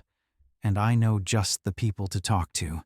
I'll set up a meeting with them if you're interested." David smiled. "I'm interested." Mark clapped him on the shoulder. "Good. We're going to make this happen, man. One step at a time." The next day, David was back at the station. Mark had arranged for him to meet with a group of officers who supported the reform bill. The officers were nervous and even a little hesitant, but they knew that unless people like them came forward, change wouldn't come. As David entered the room, he was greeted by 6 officers sitting around a conference table. Some of them looked vaguely familiar. David had seen them in passing during his other visits to the station. However, one face did stand out. Officer Williams. He was one of the officers who helped process David when he was arrested. It was still fresh in his mind, and for a second, David wasn't quite sure how to feel. But Williams spoke first. "General Thompson," he said, rising and extending his hand. "I wanted to apologize for my part in what happened to you." David hesitated for a second, then shook his hand. "Officer Williams, I appreciate you saying that." Williams looked down, visibly remorseful for whatever role he played in the situation, despite how small. "I wasn't the one who called in your arrest, but I didn't do enough to stop it either. That's on me."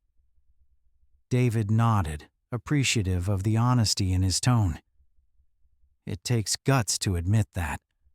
But we're here now to talk about how we can prevent that from happening again. Are you all on board with the reform bill?" The officers glanced at one another before each nodding in unison. "We are," said one of the youngest officers. "We've seen for ourselves how the system can fail. We want to be a part of the solution." David was beginning to feel hopeful about the future. Good. Then let's figure out how we can make our voices heard. The meeting lasted for hours, complete with discussions of strategy, public perception, and how they could sway their fellow officers to support the cause. David left feeling more energized by the end than he had in weeks. They were building something real, something that could bring about the change they all wanted. David walked out of the station that night with a lighter step.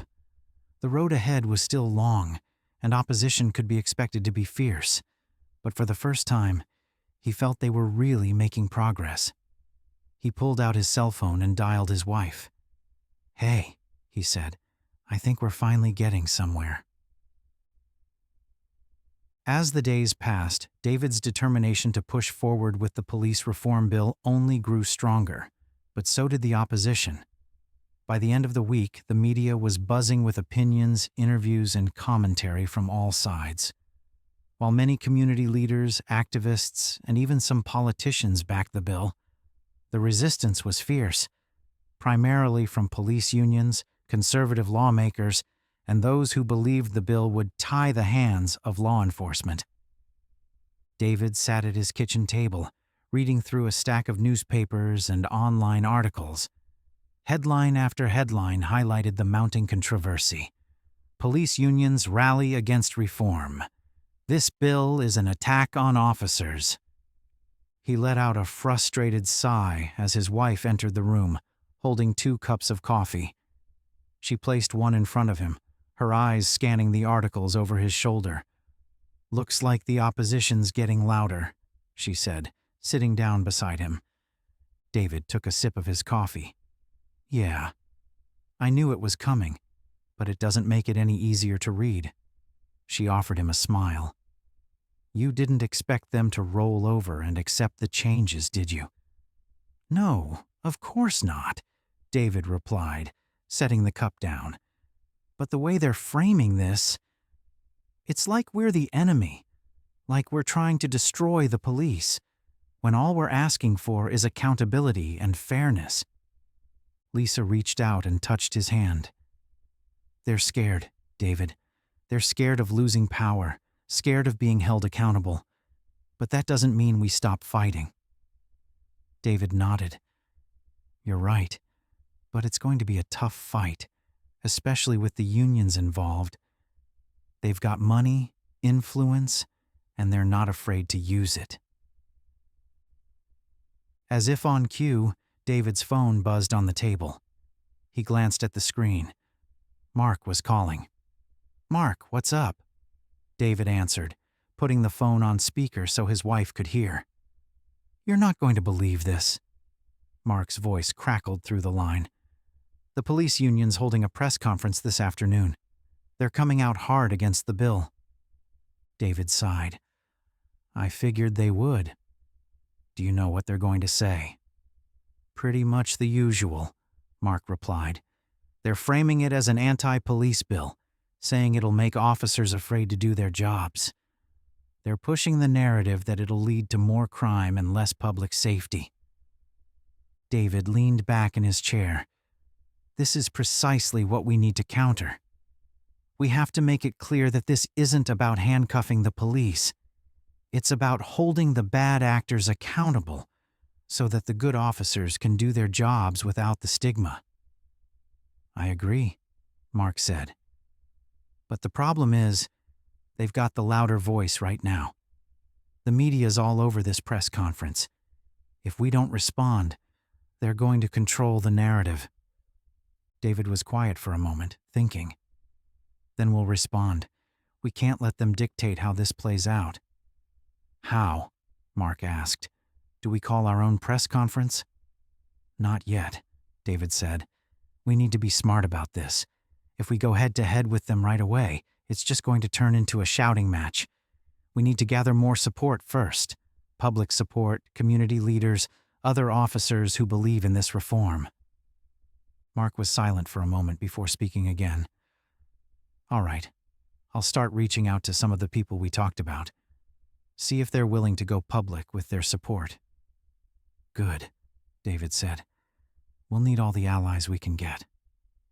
Later that afternoon, David sat in front of the TV, watching the police union's press conference.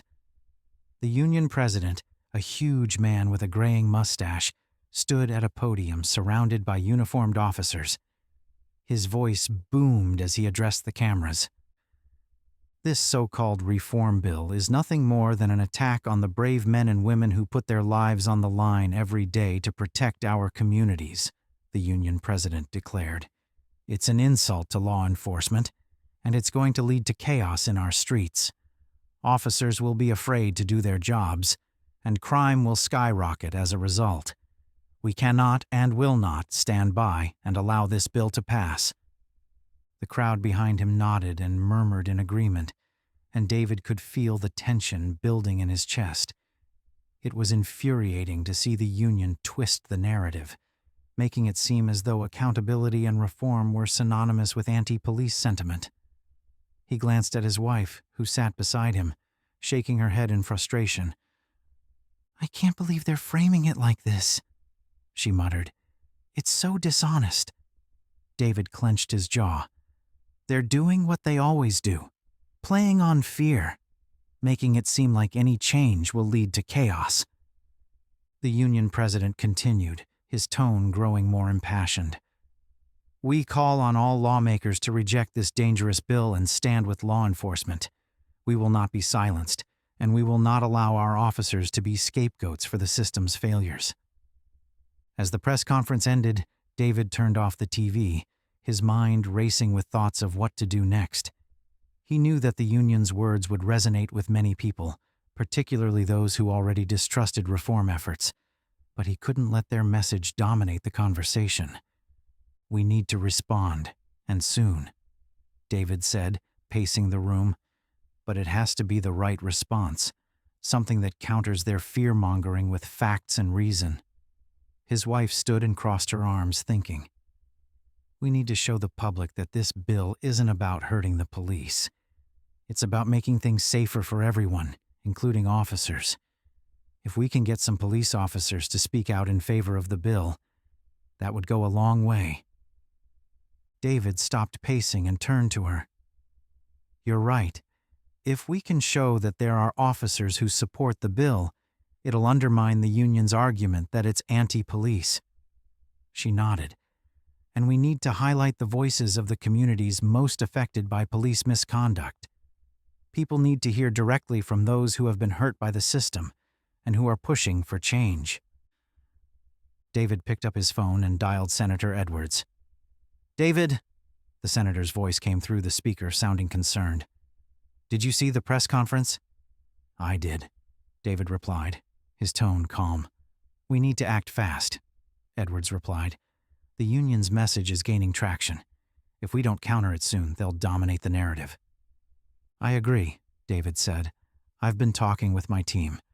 We're going to gather more support before we make a public statement. I want to get some officers and community leaders on board." "That's smart," Edwards said. "But don't wait too long. The opposition is already rallying their base." "We'll move as quickly as we can," David assured him. "But we need to make sure we do this right. If we rush into it, we risk losing control of the conversation." "Understood," Edwards replied. "Keep me updated on your progress. I'm here to support you in any way I can." As David hung up the phone, he felt the weight of the situation pressing down on him. This was the moment when everything could either come together or fall apart. They needed to be strategic, thoughtful, and united in their approach. David turned to his wife. "Let's start reaching out to the people we talked about. I want to meet with as many community leaders and officers as we can over the next few days. We need to build a coalition and show the public that this bill is about justice, fairness, and safety for everyone." Over the next few days, David and his team worked tirelessly, meeting with community leaders, organizing town hall meetings, and reaching out to officers who believed in reform. Slowly, they began to build a diverse coalition of voices, people from all walks of life who were united in their desire for change. At one of the meetings, David stood before a group of activists, law enforcement officers, and concerned citizens, addressing them with the same calm but firm resolve he had shown throughout his ordeal. "This isn't about attacking the police," David said, his voice steady. "It's about making sure that the good officers, the ones who uphold their oath to protect and serve, can do their jobs without being tainted by the actions of a few bad actors. It's about making our communities safer for everyone." The room erupted in applause, and for the first time in days, David felt a surge of hope. The tide was beginning to turn. The days before the next public announcement were tense. David and his team had managed to pull together a coalition of community leaders, reform-minded police officers, and influential voices. But there was still a long road ahead. They needed to break through the noise created by the police union, and their window to do so was rapidly closing. David sat in the conference room of a local community center, surrounded by familiar faces, people he had come to trust over the past weeks. Mark, his wife, and Senator Edwards were all there, along with a few notable figures from the city's activist groups and several police officers who had courageously agreed to stand in support of the reform bill. "Today's the day," Mark said, looking around the table as he shuffled a few papers. "The press conference is set for noon. This is our chance to turn the tide in our favor." David nodded, feeling the weight of the moment settle in. "It's time to get our message out there, loud and clear. This isn't just about one incident, but about systemic change." Officer Hernandez, a decorated police officer who had spent years in the force, leaned forward. "We're with you, General. This bill is about accountability, about making sure we can do our jobs with honor and without the stain of corruption or misconduct hanging over us." David looked at Hernandez, appreciating the sincerity in his eyes. "You speaking out today is going to make all the difference, officer. People need to see that this bill is about reform, not anti-police rhetoric. Thank you for being brave enough to stand with us." Hernandez gave a slight nod. "I've seen too much in my years on the force to stay silent. It's time for things to change. The good cops want this as much as anyone else." The door to the conference room opened, and a young intern popped his head in. "They're ready for you outside, General Thompson." David stood up, straightened his suit jacket, and looked around at the group. "Let's do this," he said. Outside, the media had gathered, cameras set up, microphones positioned, and reporters jostling for the best angles. The atmosphere was thick with anticipation as David, surrounded by his supporters, stepped up to the podium. The police union had dominated the conversation for days, but now it was his turn to take the stage. He took a deep breath and began. "Good afternoon. Thank you all for being here. I stand before you not just as a general, but as a citizen who believes deeply in justice, fairness, and accountability. The events that led to my wrongful arrest were not isolated, and they are not unique to me. This is a reality that too many people, particularly in communities of color, face every day. That is why we are here today, not to attack the police, but to ensure that the values of justice and fairness apply to everyone, both civilians and officers alike." The crowd was silent, listening intently. David continued, "The reform bill we are pushing for is not designed to strip police officers of their ability to protect and serve. In fact, it's the opposite. It is designed to empower the good officers, the ones who take their oath seriously, to do their jobs with integrity and without the cloud of suspicion that misconduct by a few has cast over the entire force." He gestured to the group behind him. "Standing with me are community leaders, activists, and even police officers who believe in this reform. Officer Hernandez, who has served this city with distinction for years, is here today because he believes that accountability strengthens, not weakens, law enforcement."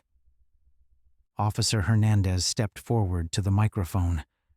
I became a police officer to protect and serve my community, not to protect those who abuse their power.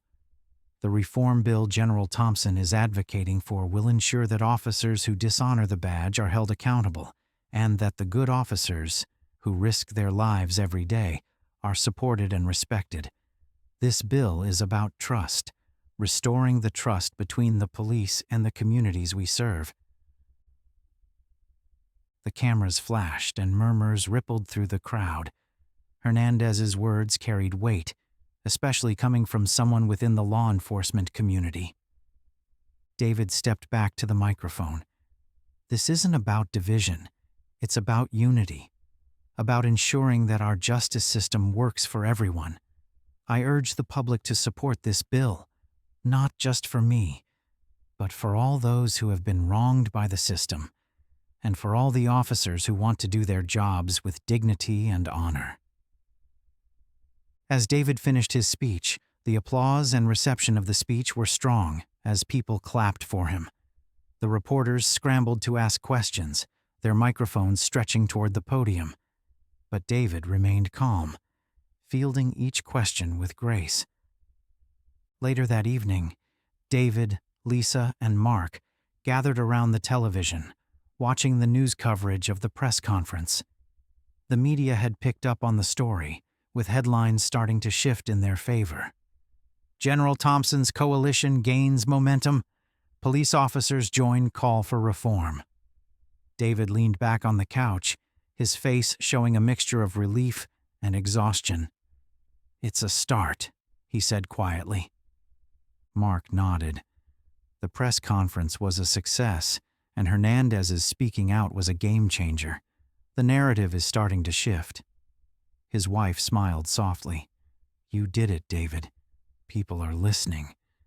It had been weeks since the initial confrontation, and the city felt different now. News of the reform bill had spread far and wide, sparking conversations in households, schools, and workplaces.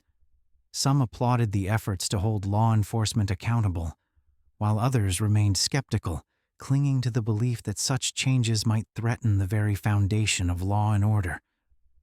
But for David, the battle wasn't about winning everyone over.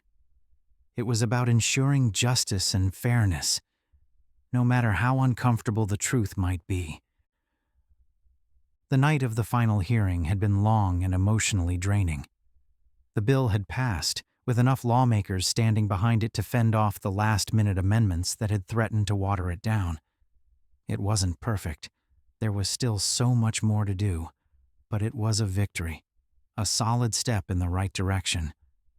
Now, as David walked through the same quiet suburban neighborhood where everything had started, the memories of that night came rushing back. The cool breeze ruffled the trees, and the houses stood still, just as they had before. But this time, the walk felt different. David's hands were relaxed at his sides, his steps calm and deliberate. The street lamps illuminated the pavement, casting long shadows as he moved forward, his eyes scanning the neighborhood. The same peaceful silence that had once been interrupted by the flashing lights and raised voices of the officers was now uninterrupted and serene. He could hear the chirping of crickets and the occasional hum of a car passing in the distance. It felt like closure. He paused near the spot where he had been stopped, remembering how the officers had stopped him. The frustration, disbelief, and quiet fury he had felt as they dismissed his words still lingered, but now it was tempered with the knowledge that something good had come out of that injustice. Just as he stood there, reflecting, a familiar voice called out from across the street, "General Thompson?" David turned to see Mr. Lewis, an elderly man who lived in the neighborhood. He had seen him a few times during his visits to friends in the area, but they had never spoken at length. Tonight, though, there was recognition in Mr. Lewis's eyes, a respect that hadn't been there before. "Evening, Mr. Lewis," David said, offering a nod. The older man stepped closer, leaning on his cane. "I saw you on the news. You did something good, something real important." David smiled softly. "Just trying to make things better." Mr. Lewis chuckled, a sound that seemed to carry the weight of years. Well, you did. People round here are talking. Some of 'em are stubborn, but they know.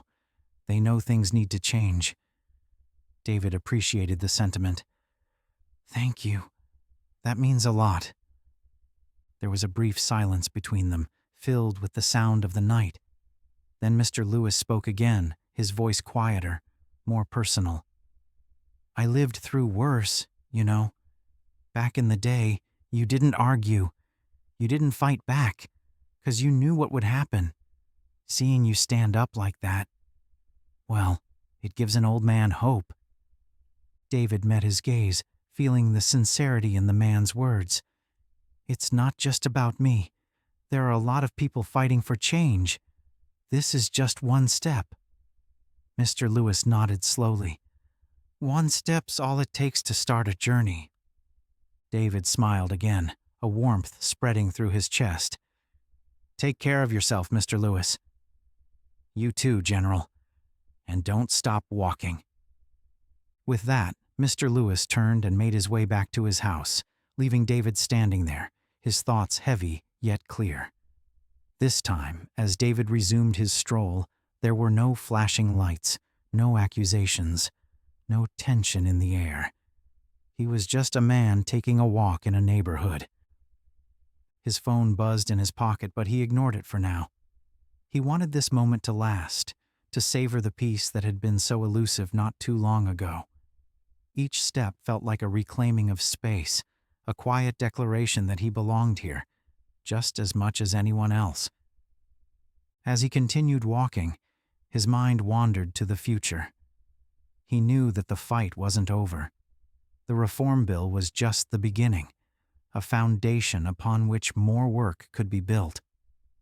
But tonight, he allowed himself to feel the victory.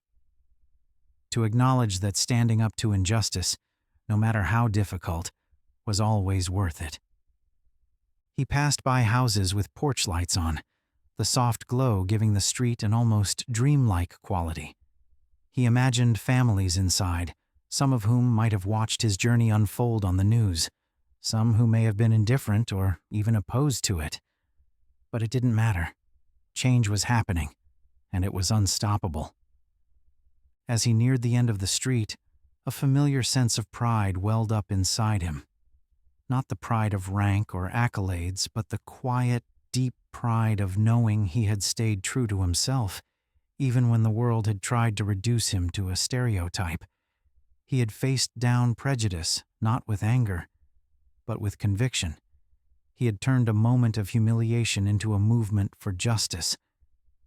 David stopped at the end of the block, looking back at the street behind him. At that moment, he felt a profound sense of closure. The fear and frustration that had marked his arrest had been replaced by hope and determination. This neighborhood, this street, would no longer be a symbol of injustice in his mind. It would be the place where the fight for reform had begun. He turned forward again, taking the last few steps down the block. As he walked, he smiled to himself, the night air cool against his skin. Tomorrow, the work would continue. But tonight, he allowed himself to enjoy the simple act of walking, uninterrupted, through a neighborhood that now felt a little more like home.